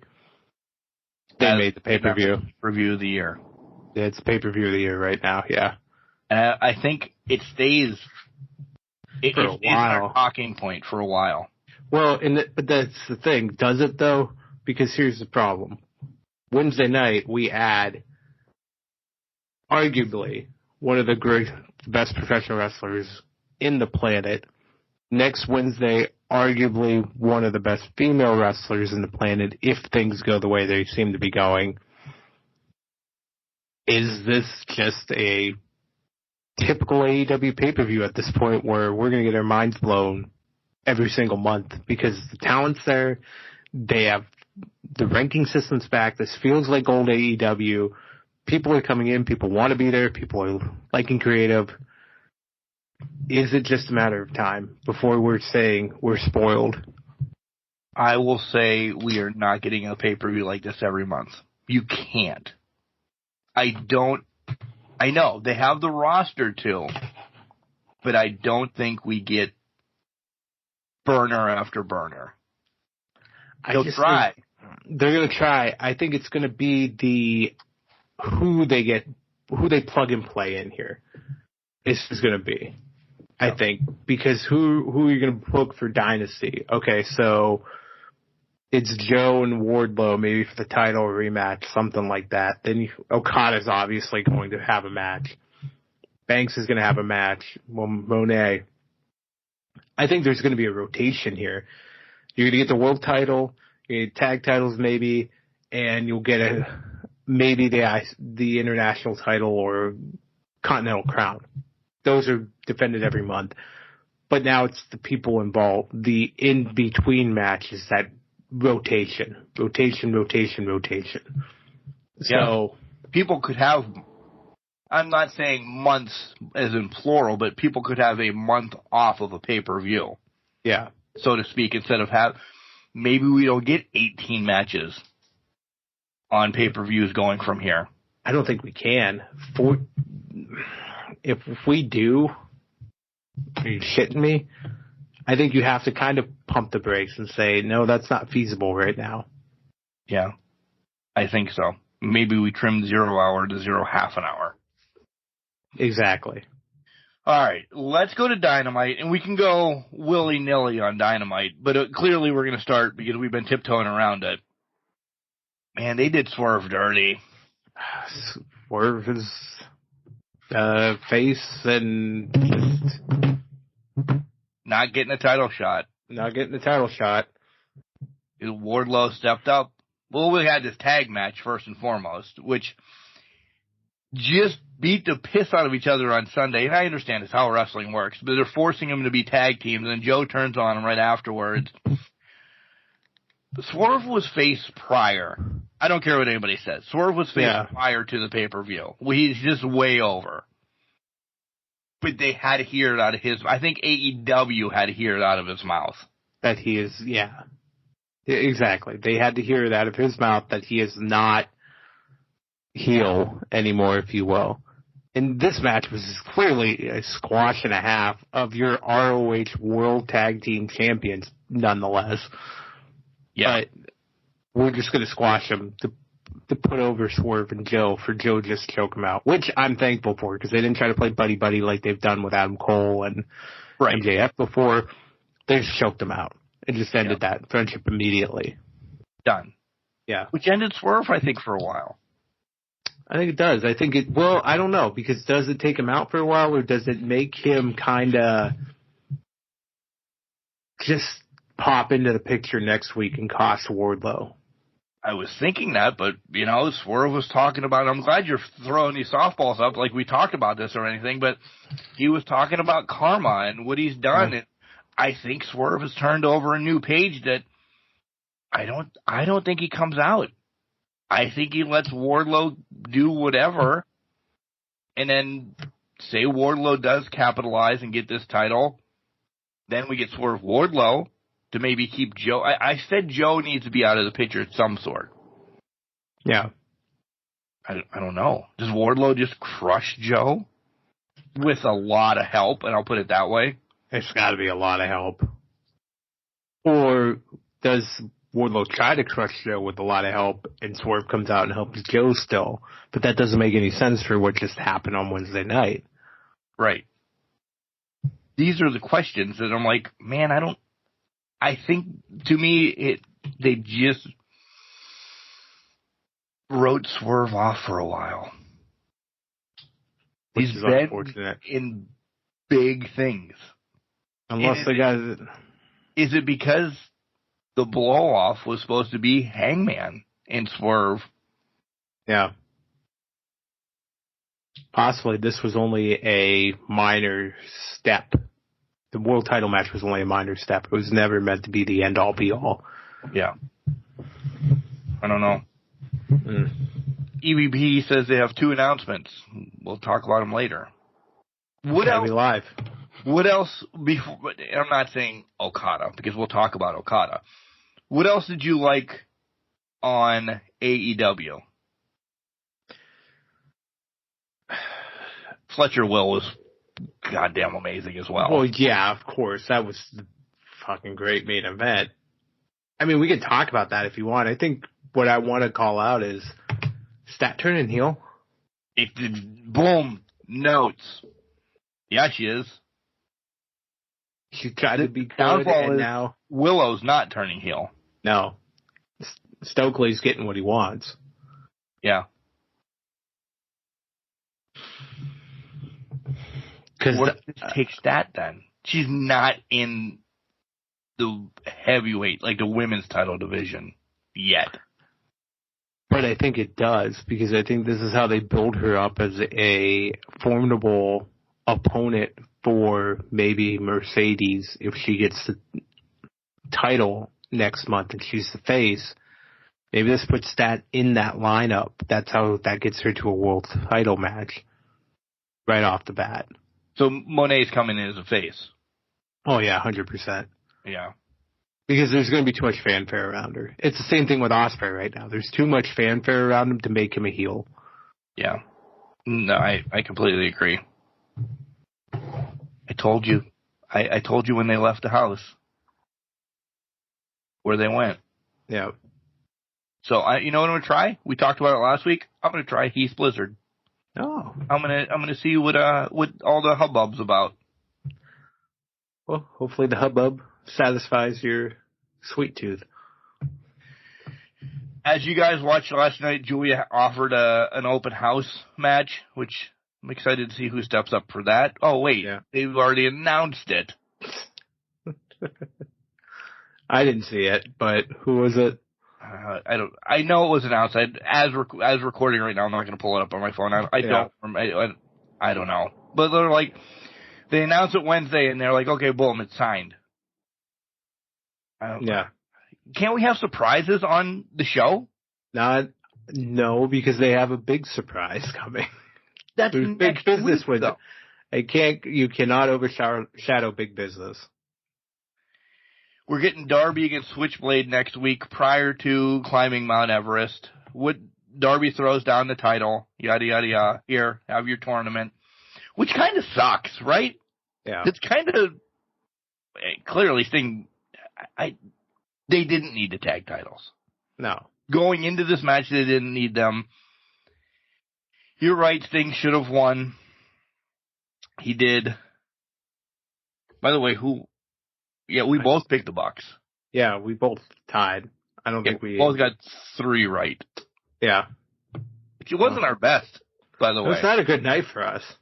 No. Oh. Oof. Then we're getting the tease of Darby joining Bang Bang Scissor Gang, and no, he doesn't fit. No. And I mean, they're already losing members as it is, so. Yeah, I don't know. And then Hook against Brian Cage turned out to be a hardcore match, which did nothing for me. So let's get to Mr. Okada. Yeah. The Rainmaker shows up, and he's elite. He is elite. Kenny Omega's fired? Yeah, Omega. Earlier this week, Tony's like, hey, we're not pushing Kenny to come back at all when he's winning if he feels it, da-da-da-da-da. Yeah. I didn't see him being elite. Yeah, didn't either. I didn't see Hiro Okada coming over from Japan and happening. I like it. Oh, I love it. Especially with those two. I mean, he could have been heel not with those two. I'm like, all right, but with those two, it makes it even better. Not that he didn't have a skyrocket to his rear end, but this just says so much now. He's in the realm of whatever title, whenever. Oh, 100%. He always was. He was, but now with these two, they can just be like, world title. Which, actually, how long for? Maybe that's Dynasty. The main event. That's where my head was. Joe and Okada. Yeah. Boom. Mm-hmm. There's your next champ. Yep. Because think about it, Joe has been talking about the rankings, and the rankings need to be everything. And Bucks are just like, Okada versus Joe. Yeah. That's your main event. Maybe he has one match before then. Maybe no matches before then. I bet you no match. His first match. Which is against Joe. You might pop up. Oh, he's going to pop up every week, but yeah. I think he's going to be, his first match is against Joe. I would imagine. And if that's the case, that's where Joe's title reign ends. Oh, because he's not getting past Okada. Where do we go then? And I'm stirring the pot because I'm all for it. Where do we go then? Does MJF come back? And I know we said the Dynasty, that's not where he's going to come back, yada, yada, yada. I think Okada has a healthy reign. Reign. I think it still holds strong until Ospreay faces him in London. Yeah. Yeah. That's why we don't get Swerve. That's why we don't get Hangman. That's why, listen, if you listen to Can Crushers for all these years, thank you very much, but that's why Wardlow's thrown in title shot on a Dynamite. Yeah. There's too many big players still looming out there. Yeah. Oof. In a good way. Very good way. Yeah. AEW brought it this week. Oh, 100%. They knew what they were doing. It brought it from, as much as we said Collision, whatever, but Collision to the pay-per-view to Dynamite. And I know we didn't cover all the matches on Dynamite, but you get the gist of it, that it was just packed. Action-packed, ready to rock. That's essentially it. And the goddamn teasers that have been dropped, especially at the end of the main event. Yeah. Yeah. Danielson. Yeah, Danielson and Ospreay. Yeah. Welcome to the gut check. I'm excited. Like, there was a good month or two that I'm like, I don't know what AEW is doing. They were waiting to steal the summer, is what they were doing. They knew what they were doing. Yeah. Big business, Okada, storylines, they're all there. Yeah. They're running on, how many cylinders can be in a vehicle? Like how many? I don't know. 10. I think up to 10, right? 8 to 10. Sure. Yeah. They're running on all of them. Yeah, they're running on every cylinder. Running on all cylinders, and the ones down the street, they're just running on all these cylinders. Yeah, they're stealing them. All right. That's it for AEW, right? That's it. Take a break. We'll be right back, and then we'll dive into WWE, which, not knocking it, wasn't bad. But when you're comparing AEW this week, it was a little, It tried its best. Hey, it's Lifeguard Ross here. There's no running whenever Cane Crushers is on. Welcome back to the only podcast that won't tell you to go fuck your story. This is Cane Crushers Wrestling Podcast. That's Mark. I'm Mike. Segment 3. We're having some fun with YouTube right now, but that's a different story for a different time and a different place, I think, right now. So it's WWE time in this podcast. Do you love Glendale, Arizona? You know, I'm quite fond of it, seeing it in different things. Why? Well, I didn't know that it was the number one city for cocaine and meth. Well, that's Phoenix. I understand. Well, but we're in Glendale. Glendale is a suburb of Phoenix, so yeah. I mean, it makes sense. The way the crowd looked, it was a little rough Friday night. So many blackouts because of the signs and everything going on. Like, I didn't know what the god hell was going on. I thought, are we getting a storm? What's happening? Yeah. Unbelievable. And you can tell WWE has changed their tune on a lot of stuff. Mm-hmm. 6 months ago, we wouldn't be talking about cocaine and meth on a TV show if Jesus Christ, Hulk Hogan, and Bruno Sammartino were in the ring. Oh, 100%. And I said those three because you guys mind. Yeah. The Rock comes in and we're throwing out cocaine, meth, hookers, and anything we possibly can on normal broadcast TV. Any vices that you can think of, check. Yeah, and it's okay because Triple H is allowing a lot. He's allowing them to do their own thing. I mean, he's allowing them to talk for 40 minutes in the goddamn ring. This was long. Long. Like, we thought the 20-minute video that he posted earlier in the day was long. Yeah. We had 60 minutes of Rock content Friday night. Yeah. It got its point across, but, man, trim your shit a little bit. Exactly. Don't put out the trimmed video, take it down 5 minutes later, put out the full-length video or director's cut, and then on top of that, run this. I mean, I turned into a little schoolboy and I giggled and I loved it. Right, we do, but at the same time, 40 minutes? Right. Wow. And we heard the challenge weeks ago. They pseudo answered a couple days after the challenge. Oh, hell no, they actually answered at the challenge. Yeah. Now we're repeating the challenge with maybe a stipulation of, hey, if you guys win, we won't come out, but if we win, you're not winning. Yeah. You're not finishing your story, essentially, is that what they're telling us. But isn't that what they want, that Cody has to finish it strong? Yeah. He has to overcome every single odd imaginable. Listen, I'm a huge Cody Rhodes fan. I have his tattoo. I love the whole Rhodes family.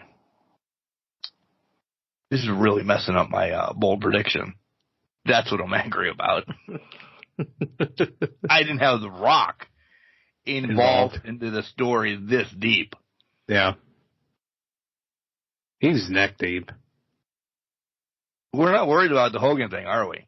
Like, they really have... They're not touching the Hogan thing. No. It changes hand to WrestleMania. Yeah. And if it doesn't, I'm fainting. Oh my God. I'll pass out. Yeah, at 12:45 WrestleMania night, because this is going to go long. I don't care if there's only 4 matches that day. Oh, it's going long. Yeah. Imagine if we were in Philadelphia for that. Watching that. Oh. In the snow? In the snow. In April? And not in a good way. Just the 3 hits. Roman wins again. The pandemonium in that stadium. But look, you're in Philadelphia. Kids storm the court or field for college. That may happen at Lincoln Financial. You're in the middle of Philadelphia. It's basically ECW rules at that point. Yeah. Thought it was one night stand when they were going to ride a Cena one. Yeah. I understand it's finish your story on 2K, but man, oh man. They're flirting with disaster. And Lincoln Financial. They have to. There's no way. They don't pull this trigger. What do you think the backlash is going to be? Astronomical. There's no words to describe it. Because what do you do? Like, how do you... There's going to be You've seen the Dallas Cowboy fans punch your screen when they lose the playoffs. Can you imagine ridiculous wrestling fans just get so pissed they throw chairs at their TVs? The sign that I get from this is Cody wins everything, of course. Mm-hmm. They give him his pomp and circumstances, his flowers, and all of this. Cody shimmers off. The last thing we're going to see on Mania is the rock bottoming Roman for SummerSlam. We got to set that up, right? Yeah. Roman's going to blame The Rock for getting in his business, right? Potentially. Unless this blows up the night before. Think about it this way. And then The Rock becomes a special referee because, oh my God, that's in 2K. By the way, those are fun matches. Did you play a special referee match yet? I didn't do a special referee match yet. If you're not on your game as a referee, man, you get thrown out of there real quick. Oh, really? You cannot be cheating for anybody else, by the way. I got thrown out. I wanted to drop the NXT title for Thea. Yeah. To either JC Jane or Cora, and I wasn't sure who I was going to drop it to. So I put it in a match, and I let the match simmer for a little bit. I'm like, yeah, I'm going to give it to JC Jane. So I started beating up Cora. Boom, I got freaking thrown out quickly as Thea. Done. Thea, hit the road. And then it's a crapshoot. JC Jane ended up winning, but yeah, nonetheless, that's where I am in my universe. But to that point, let's say, well, I was even thinking, Rock maybe just screws Roman over at the night one in the tag match. Or to your point, they say that, they're saying Cody's not winning it. Rock just makes himself special guest referee for night two. That's still the screw job of screw jobs at that point. Yeah. But he never touches Roman.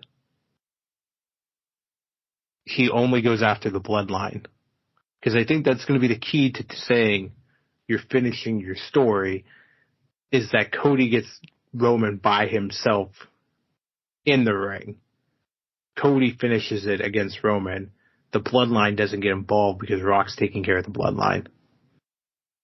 Rock, Jay, those guys are taking care of the bloodline. Yeah. Yes. Listen, I'm engulfed into this because I don't know where they're going. This is a storyline that, again, 6 weeks ago, Roman was winning this. Roman was winning that. I don't know. I'm a wrestling fan. I'm stuck. I'm stuck in the middle right now going, what? What is happening? What do I do? I mean, I'm loving it. This is exactly where you want to be as a wrestling fan. You don't want to know what's happening, and you don't want to know what to do. Yeah. What's up with Naomi? By the way, you can throw in a question anytime you want to. We're going to just merge all of WWE. Naomi comes back, gets her big pop, and I'm not saying anything against Tiffy because we've already said Tiffy's going to be the breakout star. She's amazing. She's going to do everything, but couldn't Tiffy beat up somebody else? I understand it's a big win over Naomi. It's another rocket. I understand that, but man, they brought Naomi back to lose quick and then to lose so far in her two matches. Yeah.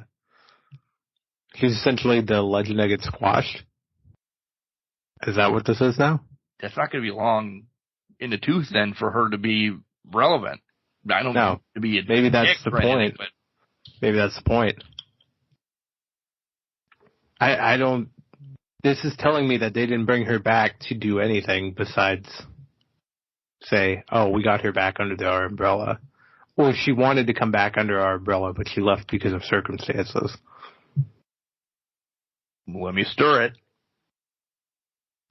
A lot of people take losses before they win Money in the Bank. Is this the writing on the wall? But they don't take losses this early. I know. Maybe it is writing on the wall. Maybe it is. But to that point, though, I don't know. I truly don't think that this just, they don't take 3-minute losses. They don't take very quick losses before Money in the Bank. Right. So to me, this is not. This is Naomi's home, and that's This is Naomi. That's exactly it. She came back home. Or maybe it's a bloodline thing. Here's where I'm going with that.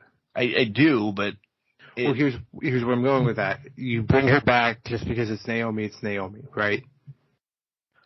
But maybe it doesn't go any further past that. Maybe they're only doing this for like the month to get Naomi reacclimated with the fans and that. And then they say, okay, you're aligned to whatever's left of the bloodline at that point. And maybe that's the shift in focus. Is Roman has to deal with Rock in that politics, so they need somebody to be a world champion in that household. It's not going to be Jimmy. No. And it's not going to be Solo. But if they can be intimidating factors to help get Naomi over, they're there. They're there. You sold me. And by taking losses, she needs it. She needs to go back to her family. Yep. Okay. We got this earlier than we thought. The next thing I want to talk about.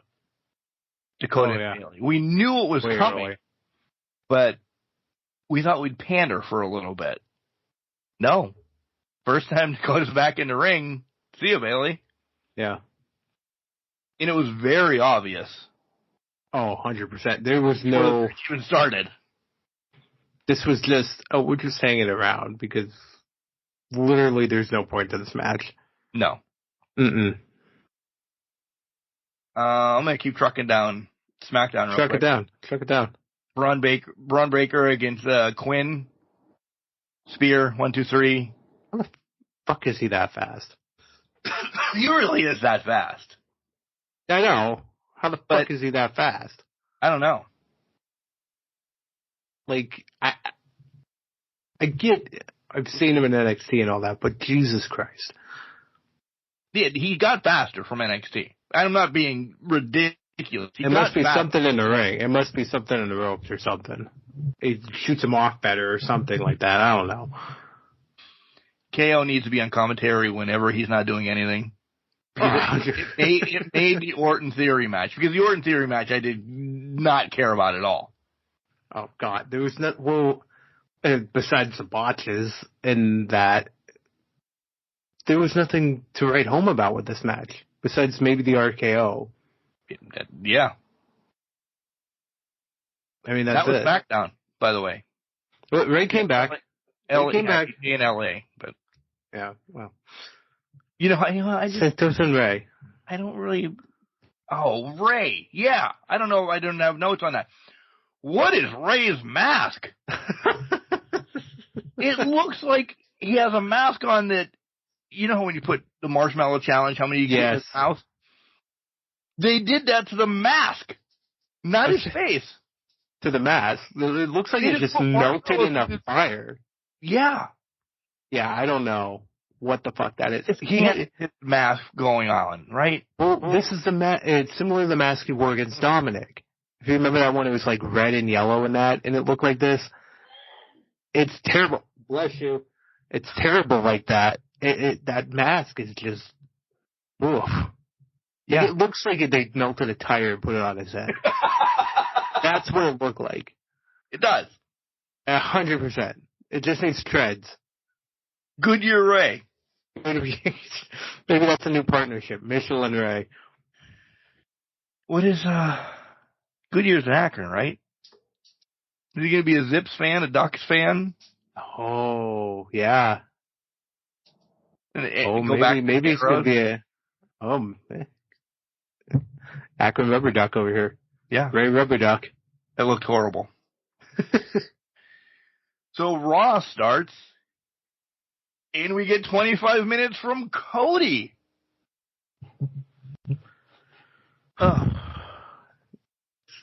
Beth and Drew, they're all poking fun at 21 minutes. That was the story of this. 21 minutes. All three of them said 21 minutes 21 times. Yeah. You guys are doing the same thing. We need to trim these down.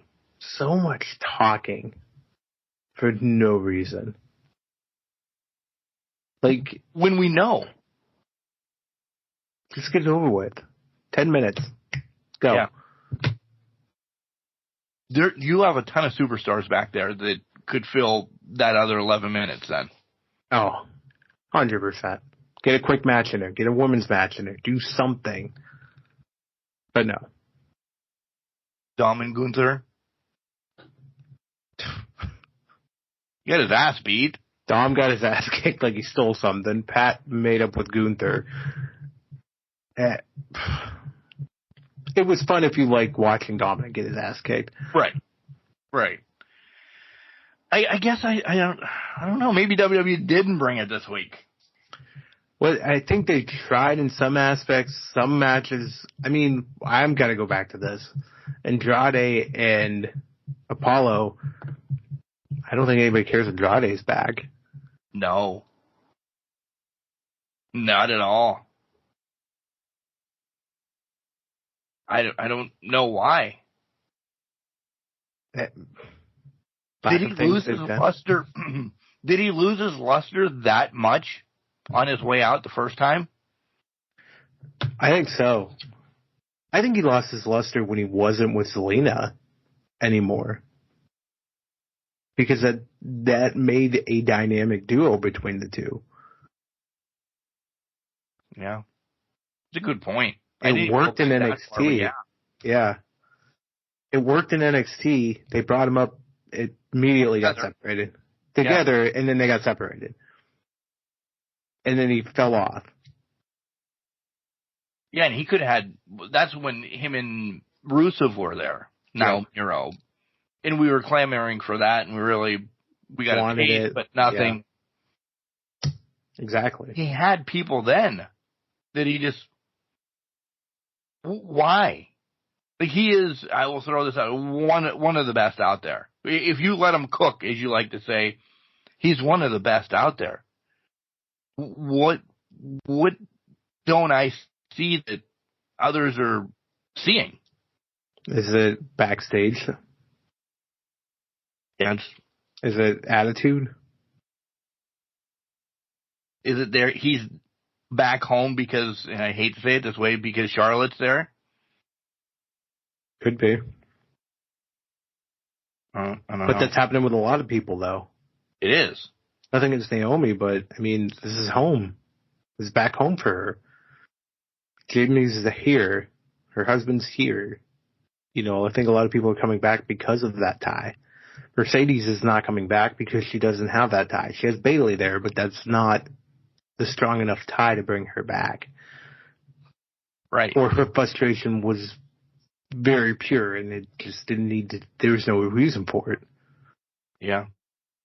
By the way, we didn't talk about Vince selling $500 million worth of shares. We didn't. We also didn't talk about Vince not appearing and apparently getting blurred out in half the videos in 2K. Which I didn't make it to yet, by the way. Yeah. But that leaked and I was like, whoa. TKO says he'll never be back. Doesn't matter. And then he sells his business, essentially, and yeah, see you later. Done. He's Max tired. Tired of him. Max is yawned like a goat behind me.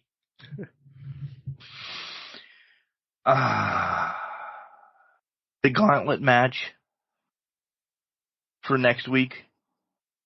That could be good. Is it two people start, pin, see you later? Yeah, next guy. That's what I want. I hope that's what we're getting. Yeah. But sometimes shit changes as a gauntlet match turns into, we meant 8-man match. Yeah, 8-man scramble. And that's, oh crap. Yeah. Who are you picking out of this? I'm gonna stick with Sammy. I don't think Sammy has anything to do. And I would want to go Chad, but I don't. That's our heart. That's our heart. I don't think it's Chad. I think they're going to go Sammy, and Sammy's going to be the one that kind of dethrones Gunther. They're going to give Sammy the comeuppance. I don't think he keeps it long. No. I think he were next longer. I think the IC title is going to, this year, once it's off of Gunther, bounces for a while. And I do think if he can recover, I think Andrade is going to get the title at one point. Because they want to replace, we talked about the luster he's lost. He doesn't have anything. Make him heel. They don't like him anyways. Let him go. I think they give it to him because he can have he's going to have great matches. I think it's after Bronson gets it, though. I don't think Bronson's getting it. Really? Yeah. I think they would have pulled the trigger.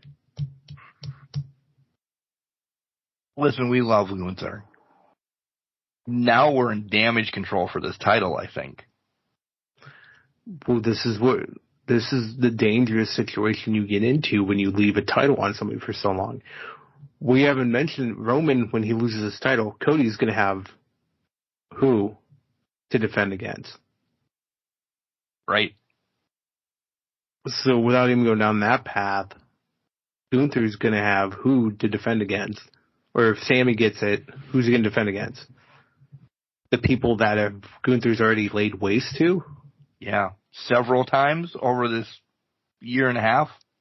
And who's it really benefiting to then? Because if Sammy drops it to Bronson and Bronson drops it to Ricochet and Ricochet drops it to Andrade and Andrade loses it to Shinsuke and he loses it to Dom. Where's our end goal to the IC title right now? I don't think there is one. They don't have one. Because I think the IC title right now, I think this year is going to benefit Gunther even if he loses the title. Oh, without a doubt. We've already said that. Well, not in the way you're thinking it, though.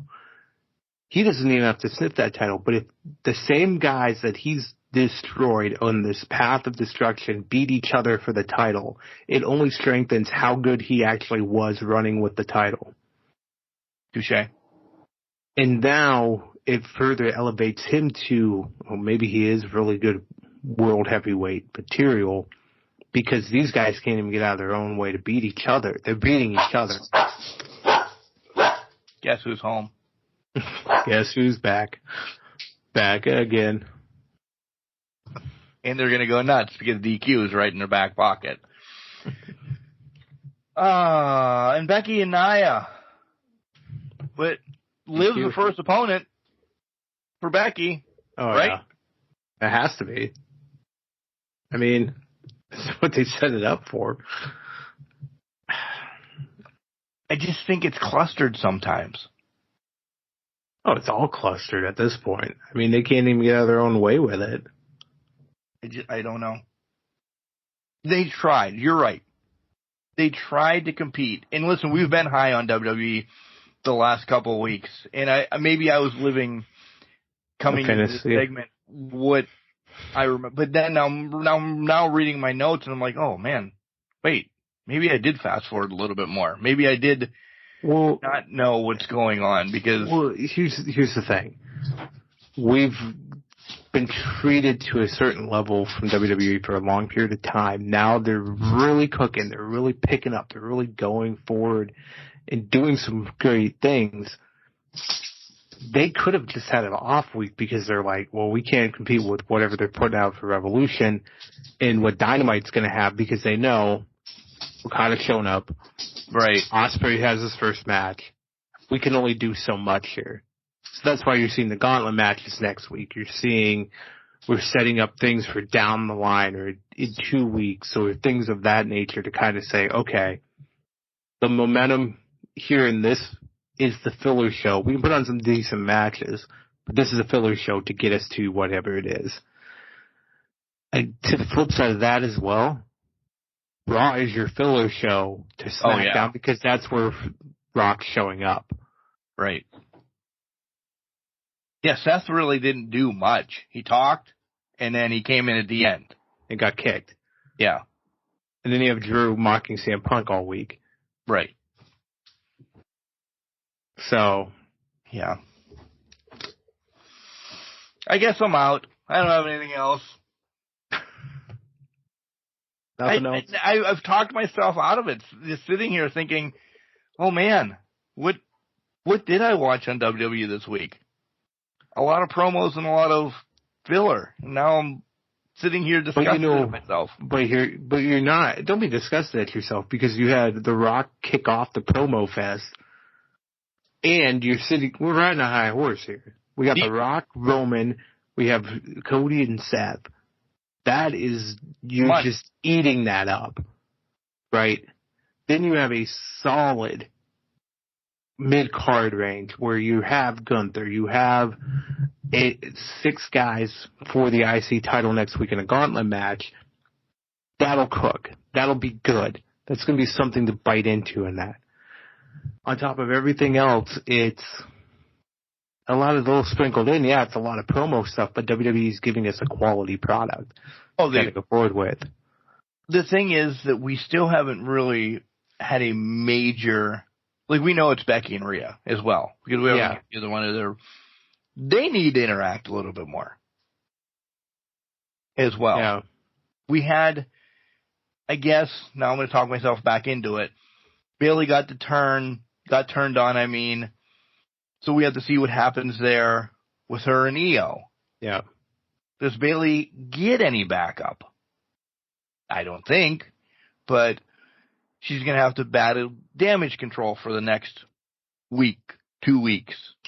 Even though she's got the shots, she's going to be doing some stuff to figure out what's up with her. Right. Do we see a little bit of a change in Bayley? I'm not saying hug her, but a little bit of a change going out there. Mm-hmm. Do they sprinkle or start giving us, hey, something always big happens after WrestleMania, the night after Mania? Do we get some hints of maybe a return or a pop-up? We're only a couple weeks away from all of this. We are.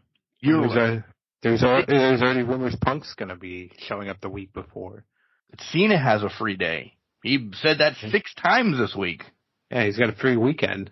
And I think Solo doesn't have a dance partner right now. No. You got to get him on the card, right? Yeah. At least a round for the weekend. It's building up to be a great WrestleMania. I don't care what anybody says. Oh, 100%.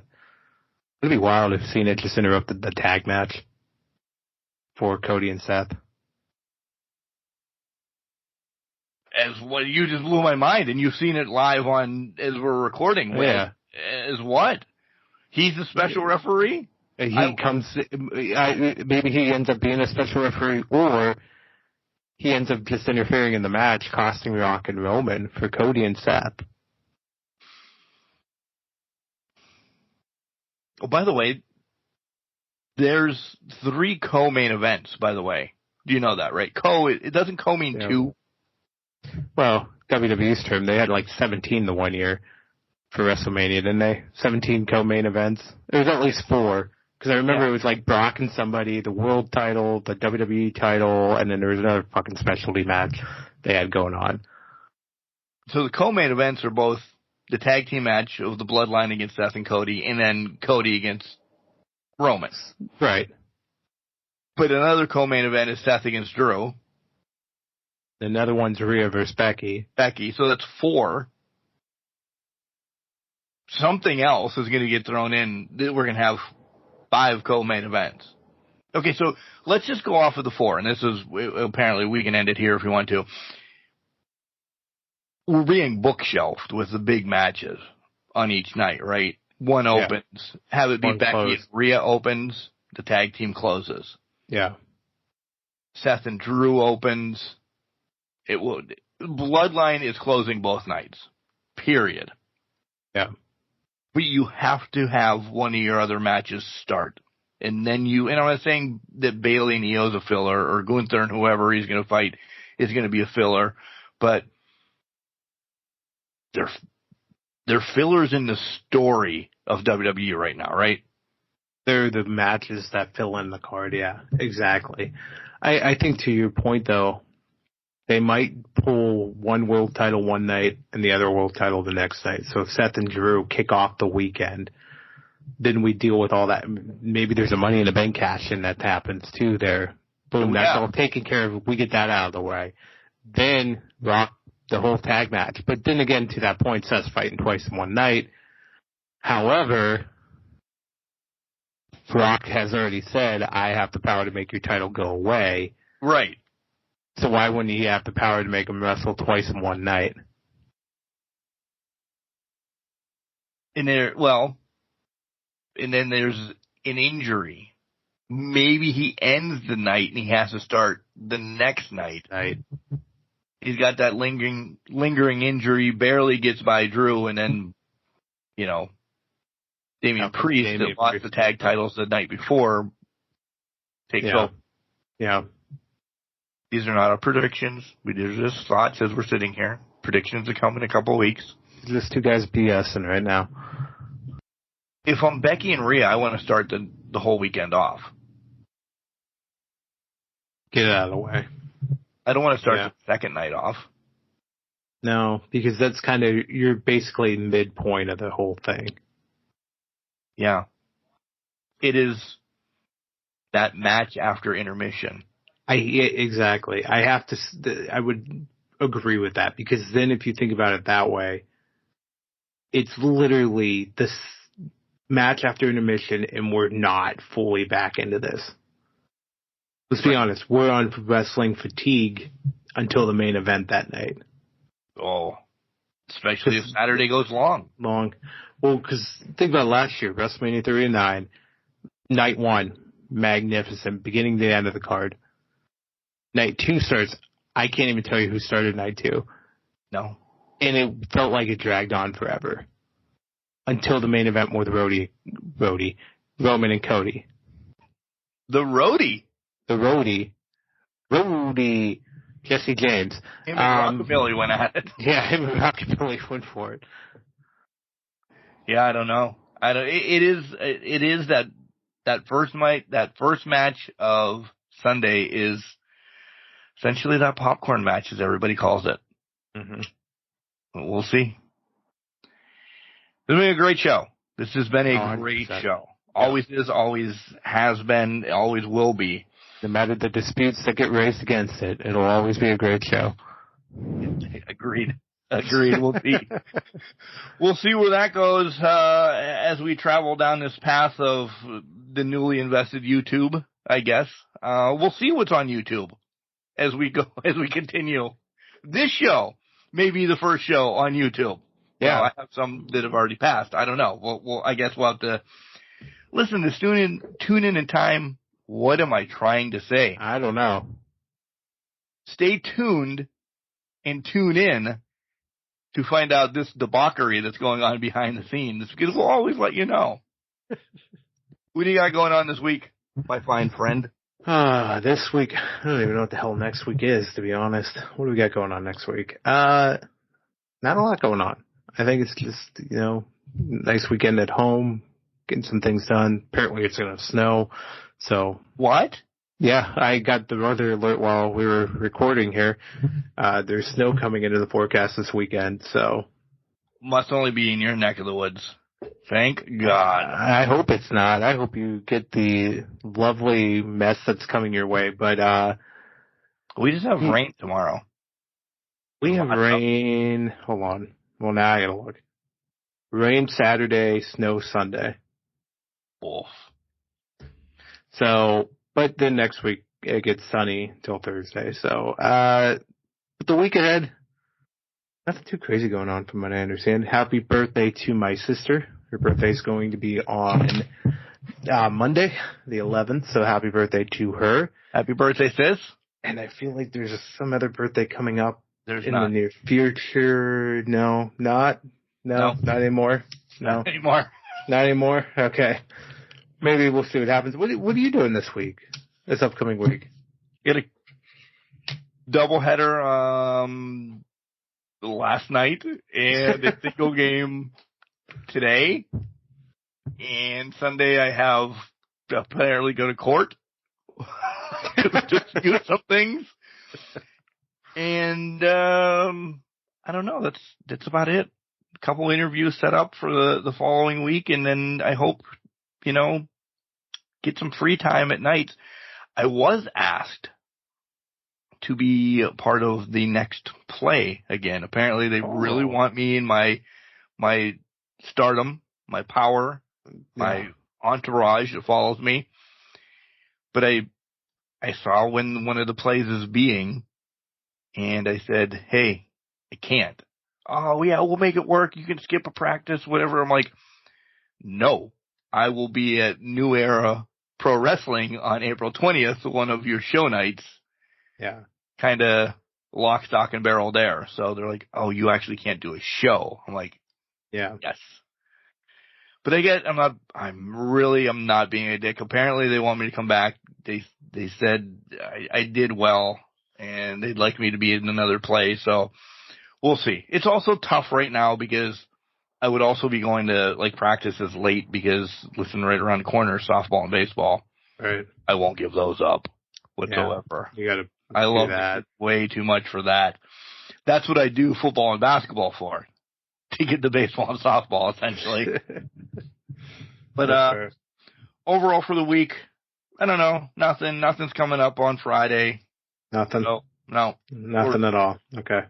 2K. That's about it. Oh, okay. All right. That's fair. Yeah. That's it. Blown out candles on 2K. Oh. Yeah, blown out candles for 2K. That's right. So.